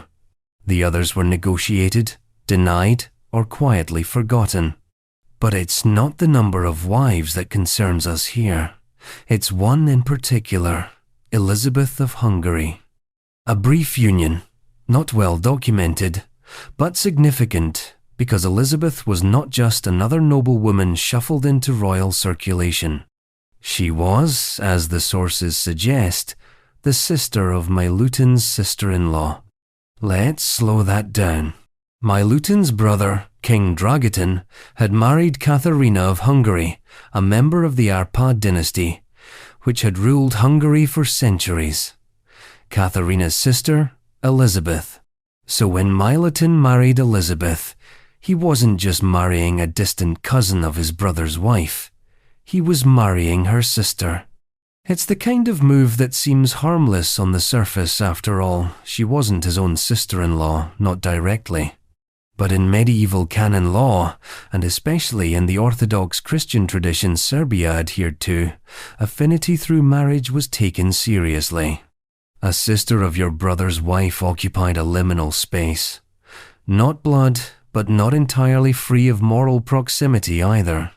These were the grey areas where canon lawyers earned their keep and monarchs stretched the definitions. So why do it?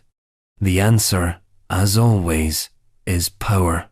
At the time of Milutin's marriage to Elizabeth, the Balkans were a volatile patchwork of regional lords, imperial claimants, and foreign powers vying for influence.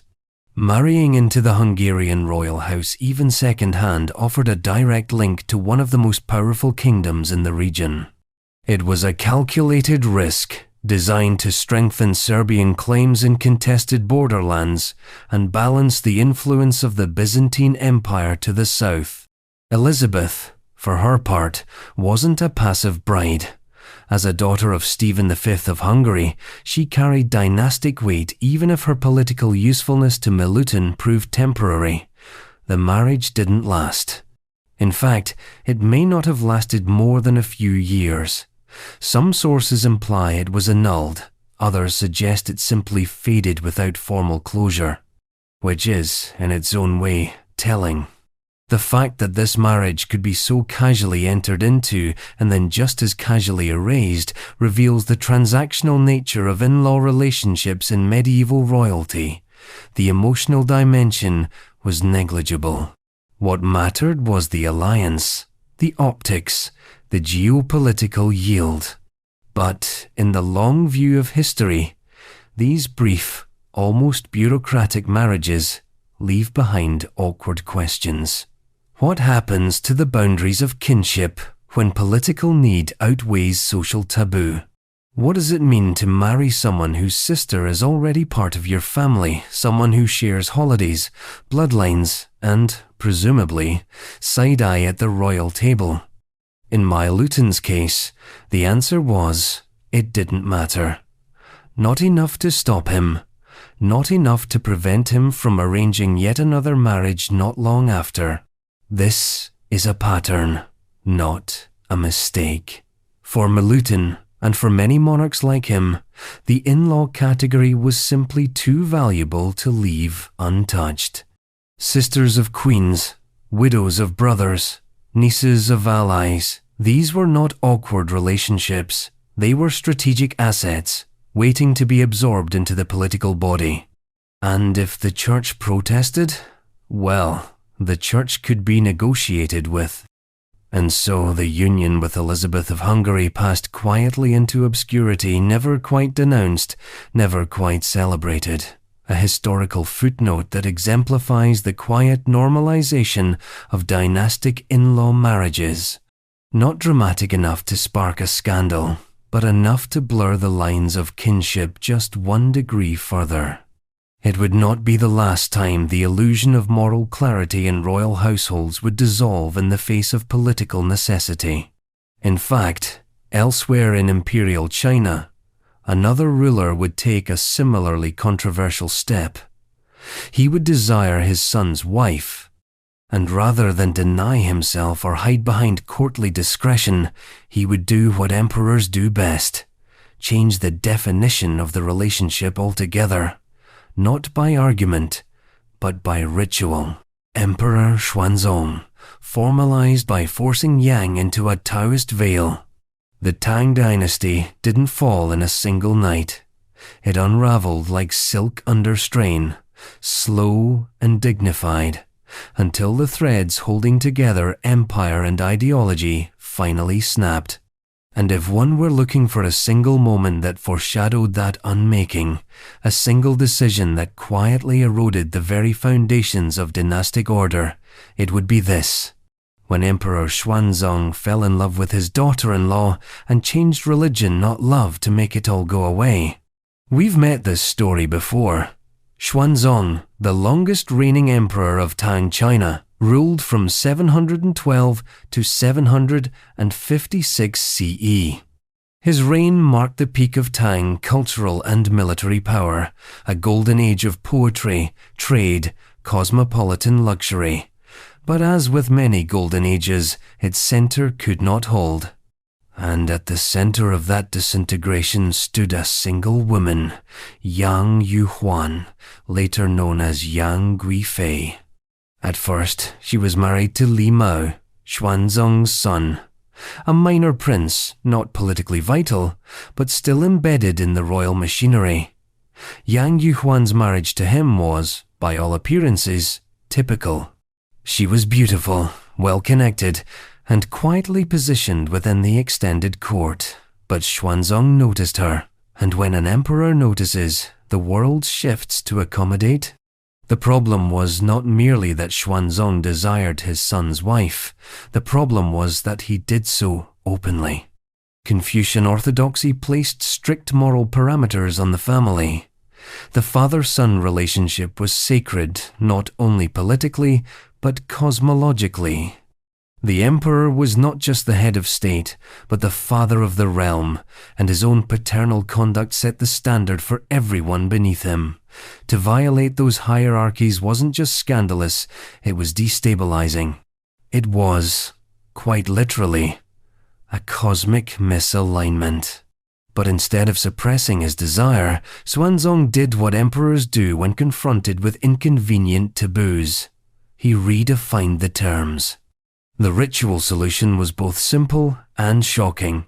Yang Yuhuan would not be demoted, disowned, or exiled. She would be tonsured, formally ordained as a Taoist nun.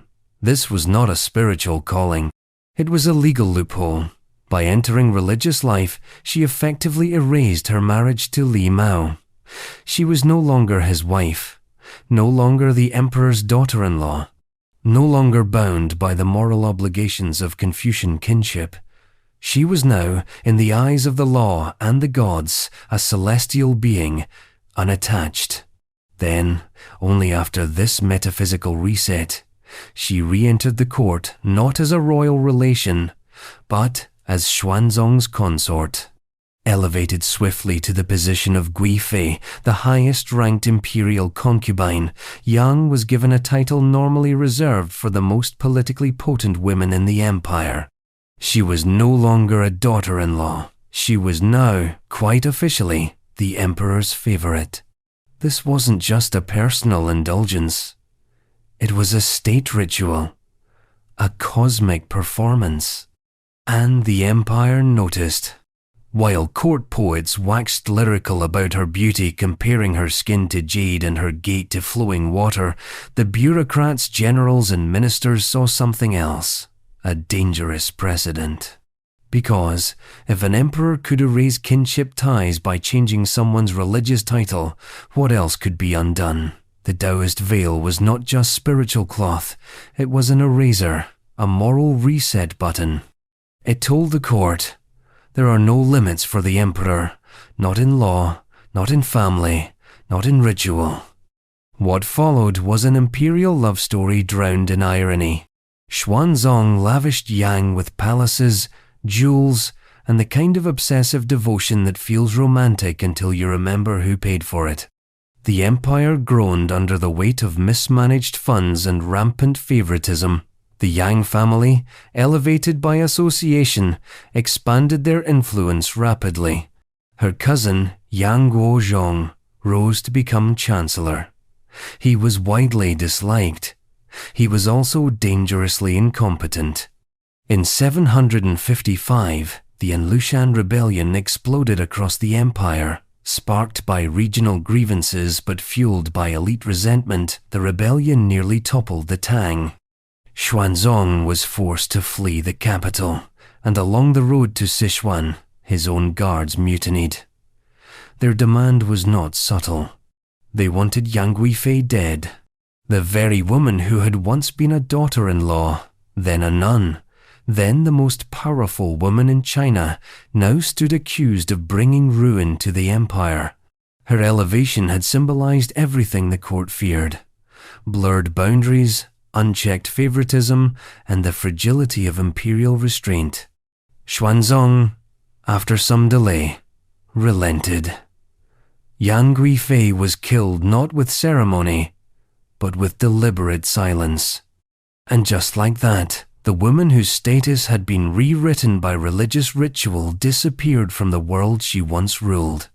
But the ritual never disappeared. It lingered. The precedent that an emperor could use spiritual bureaucracy to dissolve moral and familial ties did not die with Yang. It became part of the imperial toolkit.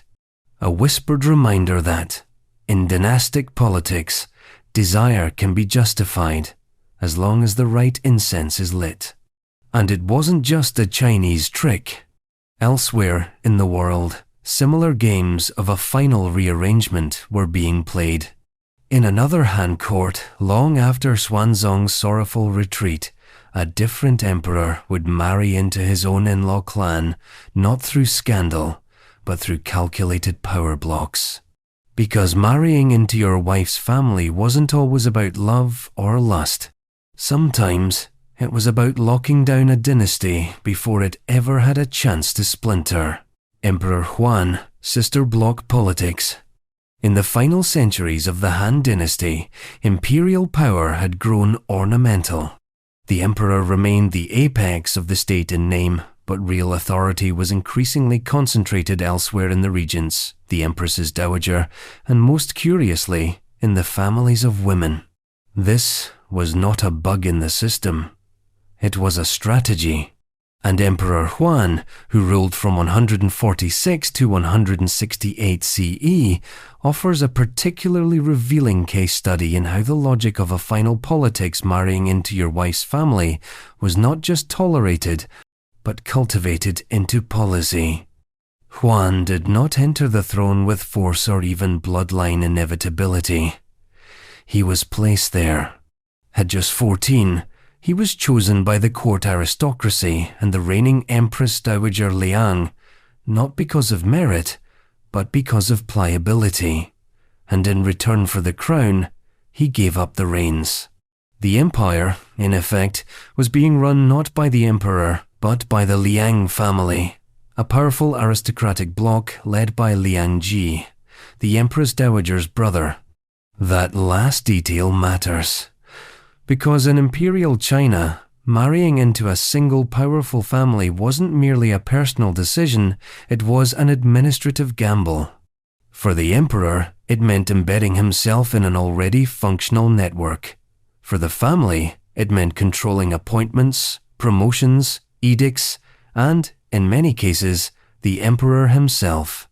To solidify this relationship, Emperor Huan was married to Liang Nuying, the younger sister of Empress Dowager Liang Na. The arrangement was neat. The emperor's bride was now the sister of the woman who had placed him on the throne. The Liang clan effectively had its hooks in every corner of court life. One sister behind the throne as dowager, another beside the throne as empress, and Liang Ji, the real strategist in front of it, controlling the bureaucracy. This wasn't just favoritism, it was structure. The idea was simple: form a sister bloc, a political cluster where a single family could dominate palace life through the careful placement of daughters, nieces, and wives. In doing so, they could bypass the instability of factional rivalry. If everyone in the inner court owed loyalty to the same household, the emperor would remain stable, the dynasty intact, and the bureaucracy predictable. In theory. But sister blocks, like all closed systems, breed decay. What starts as loyalty becomes monopoly. The Liang family, flush with power, became arrogant, dismissive, and violent toward rivals. Liang Ji in particular was notorious for his overreach, assassinating opponents, suppressing dissent, and essentially ruling by terror disguised as protocol.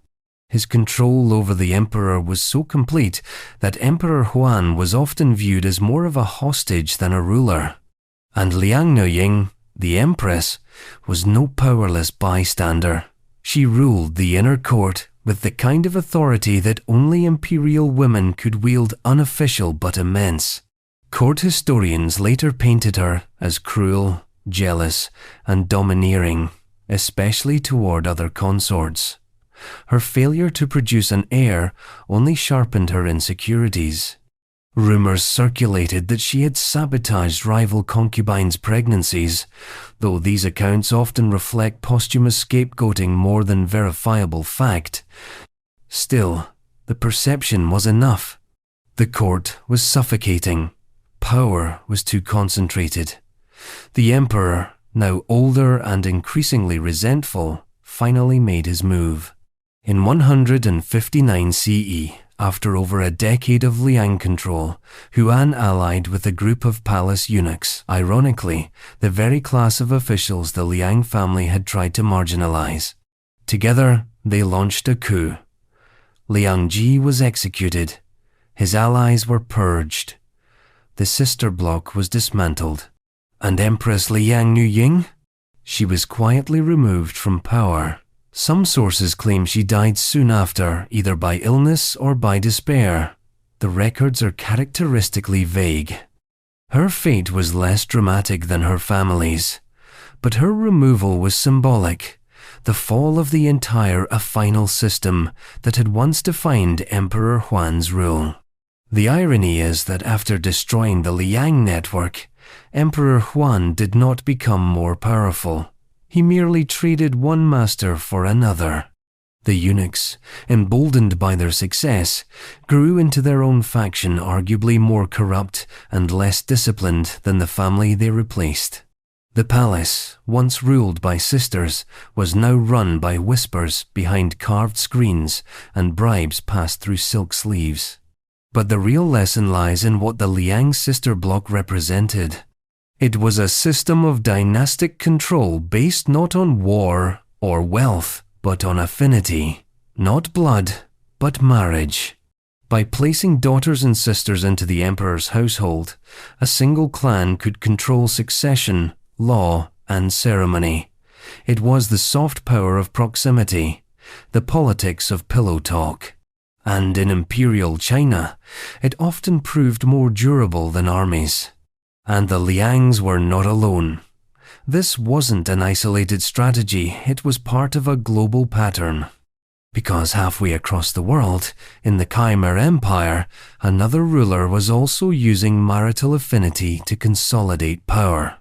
But instead of marrying into a powerful family, he simply married both sisters, his wife, and her replacement, turning affection into administration and siblinghood into statecraft. Jayavarman VII, Queen's policy. In the humid grandeur of Angkor, where sandstone temples rose like memory made permanent and dynasties were etched into the very geometry of the jungle, King Jayavarman VII ruled not just as a monarch but as a transformation. The Khmer Empire had seen kings before, warrior kings, temple builders, Hindu demigods in royal garb. But Jayavarman was something else entirely, a Buddhist monarch in a land steeped in Shiva's shadow, a reformer who wielded both sword and sutra, a ruler who didn't just use religion to justify power, he used marriage. Strategically, symbolically, structurally. And in Jayavarman's world, few symbols were more politically potent than his wives, two sisters whose presence at the heart of the court allowed him to forge a dynasty, a state religion, and a kind of emotional continuity that spanned temples, inscriptions, and generations. The story begins with Jayaraja, the king's first wife and a devoted patron of Mahayana Buddhism. Her presence in Jayavarman's early rule was more than ornamental. She was a cultural partner, a spiritual counterpart, and, according to several Khmer inscriptions, an active participant in the religious life of the court. Together, they weren't simply king and queen. They were a doctrinal pair, a bodhisattva in royal form, and the queen who echoed his compassion. But Jayaraja died young. And what came next was not a political reset, but a political continuity. Jayavarman married Indra Devi, Jayaraja Devi's sister.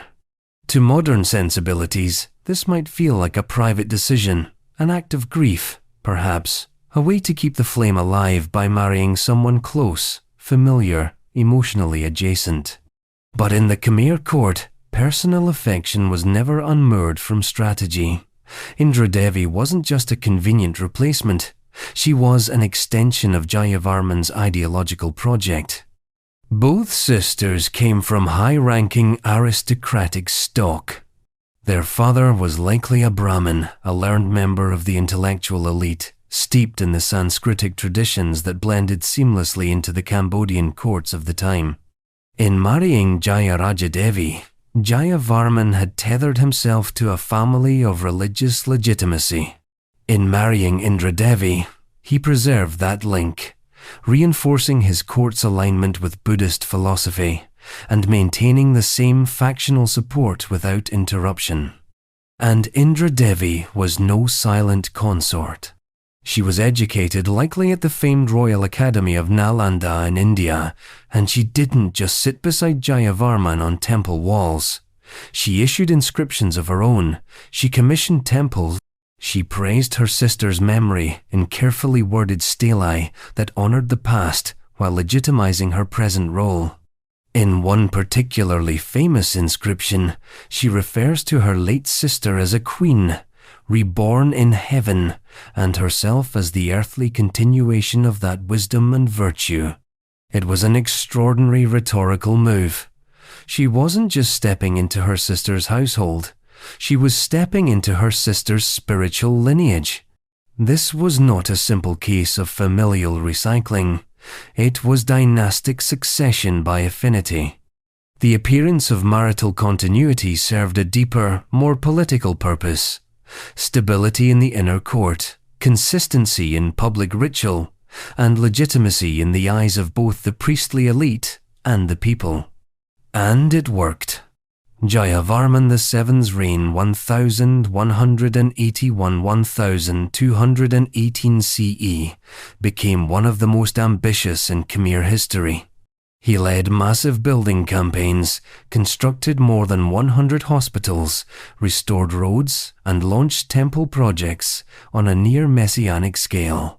His most famous creation, Bayon, sits at the center of Angkor Thom, with giant stone faces smiling enigmatically from every tower. But those faces weren't just deities. They were reflections of the king himself, a kind of soft propaganda carved into eternity. And throughout this era of imperial transformation, Indra Devi remained by his side, as queen, as sister-in-law, as successor, as symbol. Their marriage functioned as a masterclass in political messaging. We are not starting over. The queen may have changed, but the dynasty remains unbroken. The family line remains pure. The religion remains stable. And the king? The king remains exactly where he belongs, at the center of a universe held together not just by gods, but by sisters. And this is the unnerving part. What seems, at first, like a quaint dynastic romance is actually a profound example of how in-law relationships were used to control narrative. The transition from one sister to another wasn't just convenient, it was strategic reinforcement. In Khmer culture, where divine kingship and statecraft overlapped entirely, the role of the queen wasn't about affection, it was about theology, legitimacy, and the public performance of balance. Indra Devi became both queen and memory, the living echo of a former wife, a vessel for continuity, a politically acceptable way to keep the same family and therefore the same court faction in power. And this pattern wasn't unique to Cambodia. All across the ancient world, monarchs married their in-laws not to disrupt dynastic order, but to preserve it. Sisters, daughters-in-law, even widowed queens, each could be repurposed, repositioned, rebranded. Which brings us to Egypt, a kingdom where such political recycling didn't just occur, it was ritualized.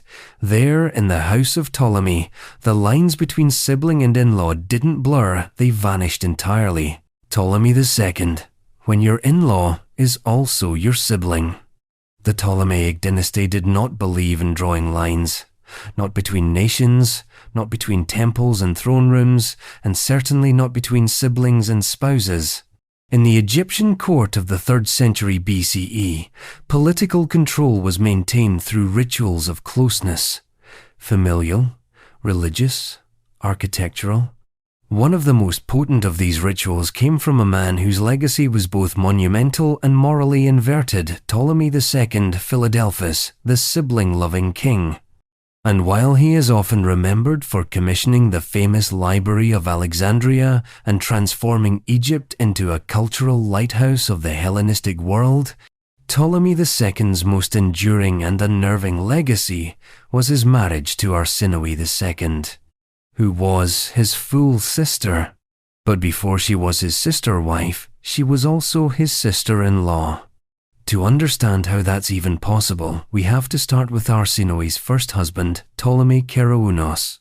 He was Ptolemy II's half-brother, the disgruntled son of Ptolemy I Soter by another marriage, and a brutal, opportunistic claimant to the Macedonian throne. Arsinoe married him not out of affection, but because politics demanded it. She was a daughter of Egypt, he was a king in the north, and dynastic marriages often ran on the fumes of obligation. It didn't go well. Kerounos eventually killed her sons, his stepsons, in a bid to consolidate power.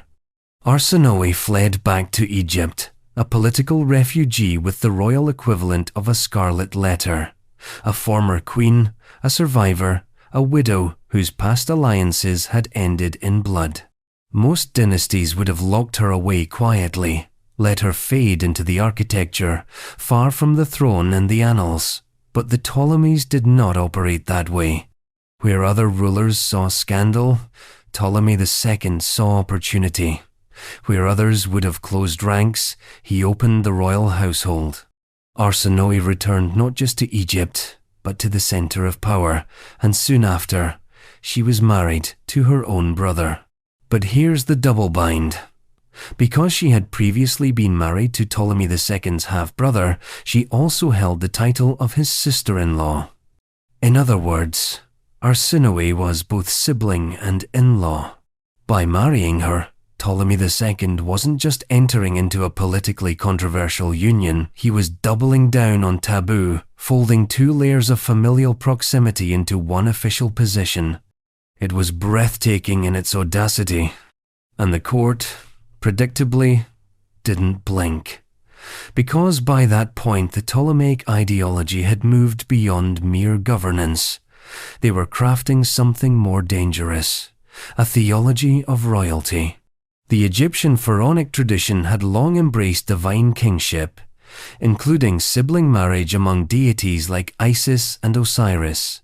The Ptolemies, Foreigners ruling an Egyptian people needed to legitimize their control, and what better way than to insert themselves directly into the divine mythos? So Ptolemy and Arsinoe became living gods. They were deified as the Theoi Adelphoi. The sibling gods and coins were minted with their conjoined profiles, not side by side, but overlaid, faces turned slightly as if looking into eternity. Temples were dedicated to their union. Inscriptions praised the harmony of their bloodline. Their marriage, far from being concealed, was amplified, publicized, a spectacle not of love, but of legitimacy. But beneath the gold and granite was a deeper political message. We do not dilute power. We do not marry out. We do not let external bloodlines contaminate the throne. The royal family becomes its own self-sustaining system, sibling, spouse, in-law. They are not categories, they are strategies.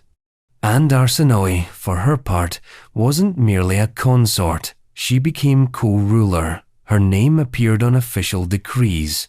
Her influence shaped foreign policy. She was praised in cultic hymns and ceremonial dedications. She wasn't remembered as a woman recycled through dynastic necessity. She was remembered as a goddess. But not everyone approved. In the wider Hellenistic world, especially among the more traditional Greek elites, the marriage was seen as decadent, even dangerous. The Greeks had their own familial taboos, and while royal marriages often bent those rules, marrying a sibling who was also your in-law felt like something out of a tragic play, one with a cursed ending.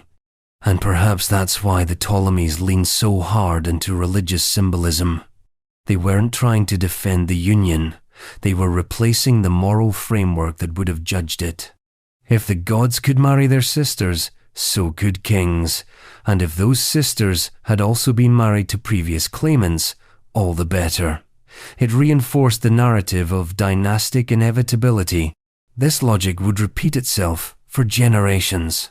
Ptolemaic rulers after Philadelphus would continue the practice, folding siblings and in-laws into each new marriage as if they were the same thing. The dynasty became a loop, a circle where power never left the family, not by marriage, not by blood, not even by scandal. And centuries later, in dusty manuscripts and Byzantine commentaries, this double marriage of sibling and sister-in-law was still discussed not with revulsion, but with something closer to awe, a kind of grudging admiration for the sheer efficiency of it. But the cost of that efficiency was immense. A dynasty that refused to diversify genetically, politically, emotionally, eventually collapsed under the weight of its own perfection. Still, the strategy of using affinity to justify royal desire didn't die with the Ptolemies. In fact, it would resurface in Tudor England, where Henry VIII, having already torn through one sister-in-law, circled back to justify the entire English Reformation on the theological implications of another. Because even in the most modern courts, the question kept returning. Was marrying your brother's wife an act of love or an offense against God? Henry VIII, Theology of Affinity. For a man obsessed with sons, Henry VIII sure spent a lot of time arguing with priests. His reign, which began with jousts and coronations, slowly devolved into something far stranger, a courtroom drama starring popes, bishops, translators, lawyers, and a rotating cast of increasingly nervous wives. And at the heart of that drama, beneath the annulments, executions, and ecclesiastical reforms, was a single, deceptively simple question. Is it a sin to marry your brother's wife? To Henry, the answer was yes, or rather, it became yes at a very convenient time. We've already seen how his marriage to Catherine of Aragon was entangled from the beginning. Catherine had been the wife of his older brother, Arthur Tudor, the Prince of Wales. Their marriage was arranged, political, and according to Catherine, never consummated. Arthur died young, leaving Catherine a teenage widow and Henry a teenage heir. The two were eventually wed in what was supposed to be a stable, uncontroversial union to preserve the Anglo-Spanish alliance. But that alliance began to fray as time passed and no male heir arrived, and Henry, whose conscience often moved in parallel with his political needs, began to see the marriage as cursed, not just unfortunate, cursed. The justification he reached for wasn't new. It came straight from Leviticus 20:21, which reads, "If a man shall take his brother's wife, it is an unclean thing. He hath uncovered his brother's nakedness. They shall be childless." To Henry, this was not poetic language. It was legal, binding, divine. He saw his lack of male heirs not as biological chance or personal fault, but as proof of divine displeasure. God had punished him, Henry believed, for violating a spiritual boundary. He had married his brother's widow, and the womb of the marriage had been closed as punishment. This was not a new line of thought, but Henry turned it into a national crisis. In 1527, he formally requested an annulment from the Pope, arguing that his marriage to Catherine was invalid due to this biblical commandment. The argument was theological on the surface, but underneath it was the gnawing political anxiety. Without a male heir, the Tudor line could die with him. And Henry, whose ego was matched only by his insecurity, could not allow that. The problem: the Pope had already granted a dispensation years earlier. When Henry and Catherine first wed, the Vatican approved the union precisely because of its controversial nature. Canon law had long held that such a marriage was normally prohibited, but the Church could make exceptions. It had made one, and the marriage had gone forward under papal blessing. Now, Henry wanted to undo that blessing. The debate that followed spiraled into one of the most consequential legal and religious battles in European history. Scholars were called, treatises written, universities consulted. Some argued that the biblical law was absolute, papal dispensation or not. Others pointed to Deuteronomy 25:5, which seemed to encourage a man to marry his brother's widow in order to raise up seed for the brother's name. If anything, the Bible seemed contradictory on the matter. Henry, of course, took a side.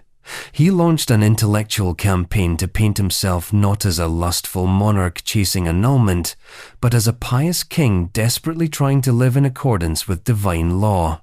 He funded scholars, he pushed theologians, he whispered doubts into the ears of bishops, and threatened those who didn't fall in line.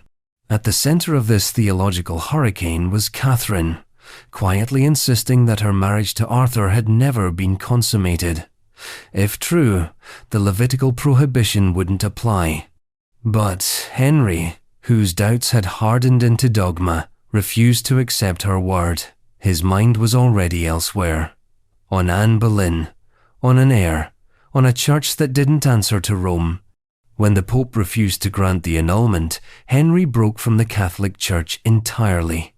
The English Reformation was born not out of doctrinal clarity or theological conviction, but out of a final ambiguity. A question of in-laws had become a matter of state. A line in Leviticus had torn a continent apart. And yet, the irony of it all is almost too clean. The very man who used biblical law to invalidate his marriage to Catherine, a union with his brother's widow, had himself already slept with Anne Boleyn's sister, Mary, which, by the same logic, should have disqualified him from marrying Anne.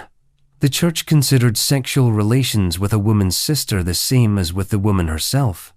Affinity by carnal knowledge, they called it, and it was as binding as blood. But that part of the Bible, Henry conveniently forgot, or perhaps more accurately, he had it quietly ignored.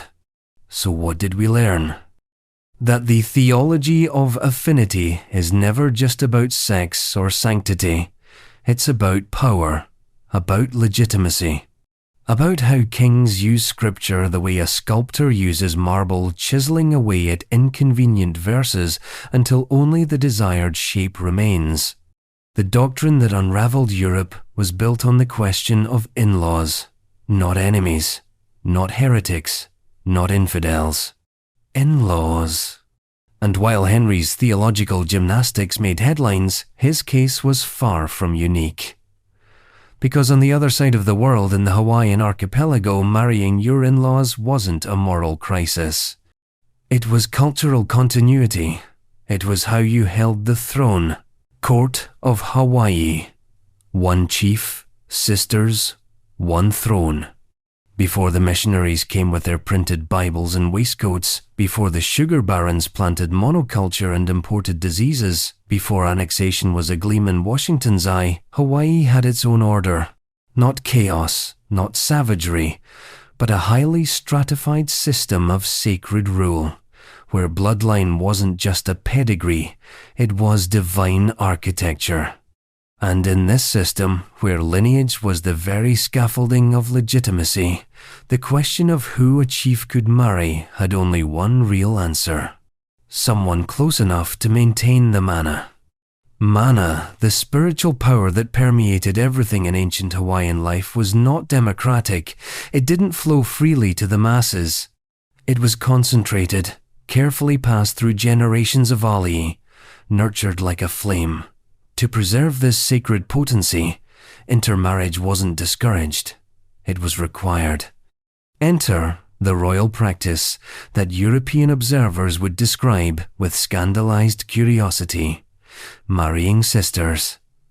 Not metaphorically, literally, and not once, but as a recurring method of keeping mana undiluted, land consolidated, and the throne secured against rival claims. This wasn't a loophole, it was policy. And at the center of it stood Kamehameha I, the unifier of the Hawaiian Islands, and the man whose marital arrangements offer a particularly vivid case study in the politics of in-law entwinement.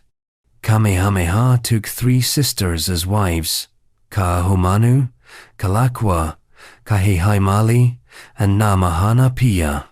Each was of chiefly blood. Each a daughter of influential lineages, and each a sister-in-law to the others, which is to say, each was simultaneously a political alliance and a familial entrenchment. The domestic circle became the court. The bedchamber became a council chamber. Let's not misread this through a European lens. These marriages were not aberrations, nor were they the result of royal whimsy. They were calculated dynastic strategies. By taking these sisters, Kamehameha wasn't simply fulfilling romantic or reproductive imperatives. He was building a coalition of lineages, solidifying loyalty from different high-ranking houses across the islands, and reinforcing the sacred nature of his own claim to kingship. And while Kaahumanu became his most famous wife, eventually rising to the role of Kuhinanui, co-regent or premier, wielding near equal authority alongside the king, each sister played a role in the architecture of power. Kalakua Kahehaimali would become the mother of future high-ranking nobles, while Namahana Pia's connections bound Kamehameha to other influential Ali'i houses in Maui. To the outsider, these unions may look incestuous, but that's not how they functioned in the Hawaiian worldview. The Ali'i class was not just ruling through strength or conquest. They ruled through genealogical clarity, a system that rewarded purity of line and closeness of blood as signs of divine right. In this context, sister-in-law marriages were not merely accepted, they were revered. The closer the relationship, the greater the mana. It was the inverse of the European Christian framework, where Leviticus ruled against uncovering a brother's nakedness and where affinity created permanent spiritual boundaries. In Hawaii, affinity through marriage was a tool, a way to loop mana through a dynasty again and again, preserving it like a closed circuit. It wasn't just Kamehameha. The pattern was endemic to elite courts. Chiefs and chiefesses regularly married within their own extended families. Sometimes full siblings, sometimes half-siblings, and very often in-laws, by marriage. The system wasn't broken, it was refined, capable of weaving complicated alliances across islands without ceding power to external bloodlines. European missionaries were horrified. They interpreted these marriages through their own doctrines and labeled them immoral, backward, or sinful. And eventually, they succeeded in convincing Hawaiian rulers to abandon the practice first as symbolic reform, then as cultural surrender. The arrival of Christianity began the slow erosion of this indigenous political structure, culminating in the broader Western colonization of Hawaiian law, land, and identity.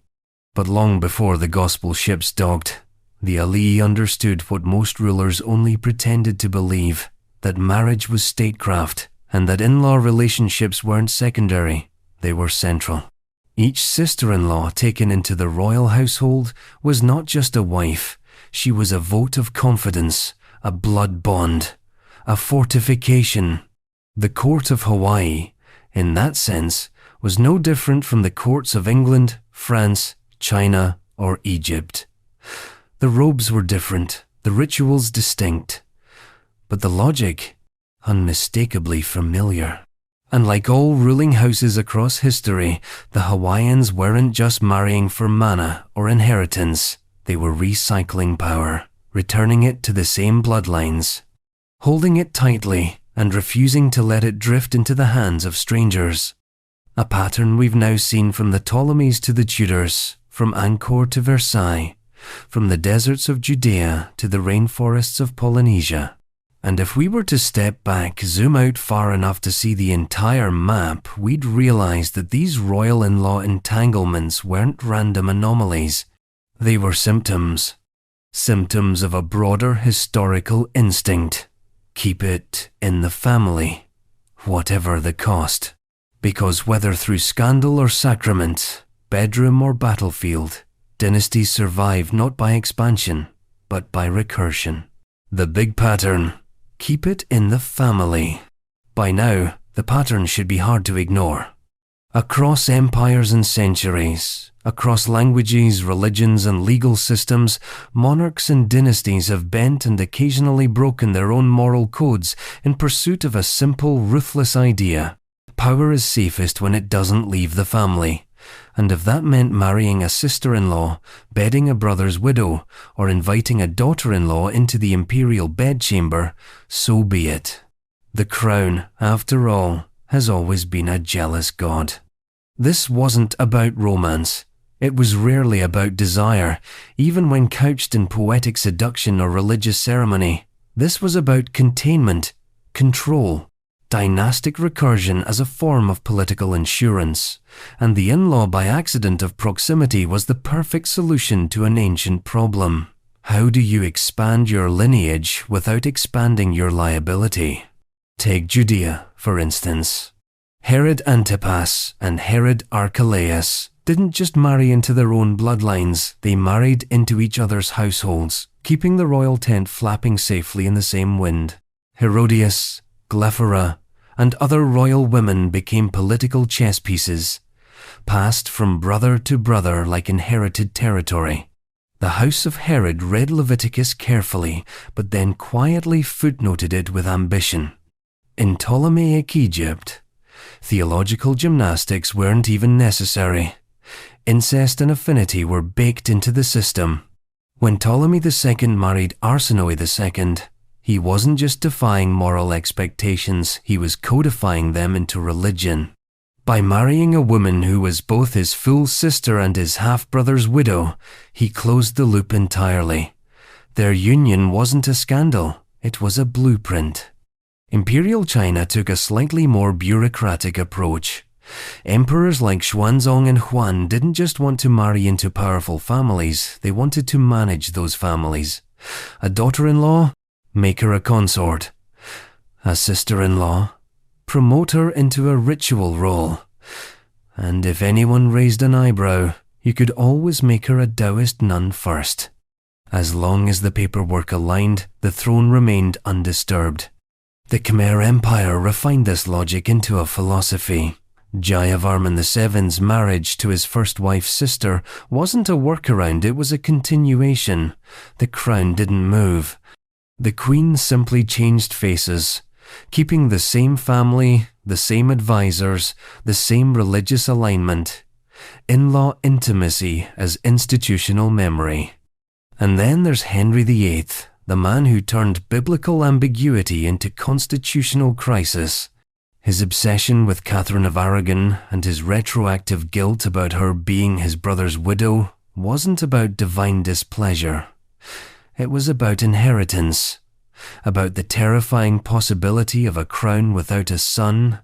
The result? A national schism, a new church, a new theology of marriage rooted entirely in the paranoia of affinity. The French court under Louis XIV dressed it all up in silk and candlelight, but the strategy was the same. Henrietta of England, his sister-in-law, wasn't just a forbidden flirtation, she was politically dangerous because she sat at the intersection of diplomacy and proximity.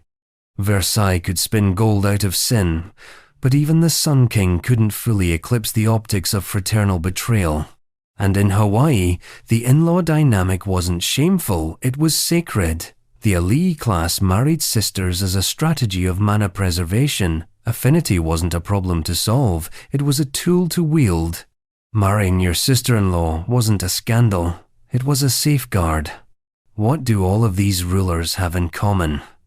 They saw the throne not as a seat, but as a closed circuit. Power had to flow in a circle, never in a straight line. Affines, those legally or ceremonially bound to the family, were as useful as bloodkin, sometimes even more so. They brought new connections without the risk of total foreignness. And because they were already close, they didn't need to be trusted from scratch. They had already passed the first test, being there. But here's the paradox. The very strategy designed to stabilize royal power also made it vulnerable. The more the family folded in on itself, the more resentments curdled in closed chambers. The more sisters became rivals. The more brothers competed for widows. The more the crown relied on in-laws, the more it turned on them. Think of Anne Boleyn. Think of Yang Guifei. Think of Elizabeth of Hungary. Power passed to them not by design but by proximity. And proximity in royal courts is a double-edged blade. In the end, marrying in-laws didn't just keep power close. It exposed how fragile that power really was. It showed how royalty, despite the gold and pageantry, was always teetering on the edge of intimacy and betrayal.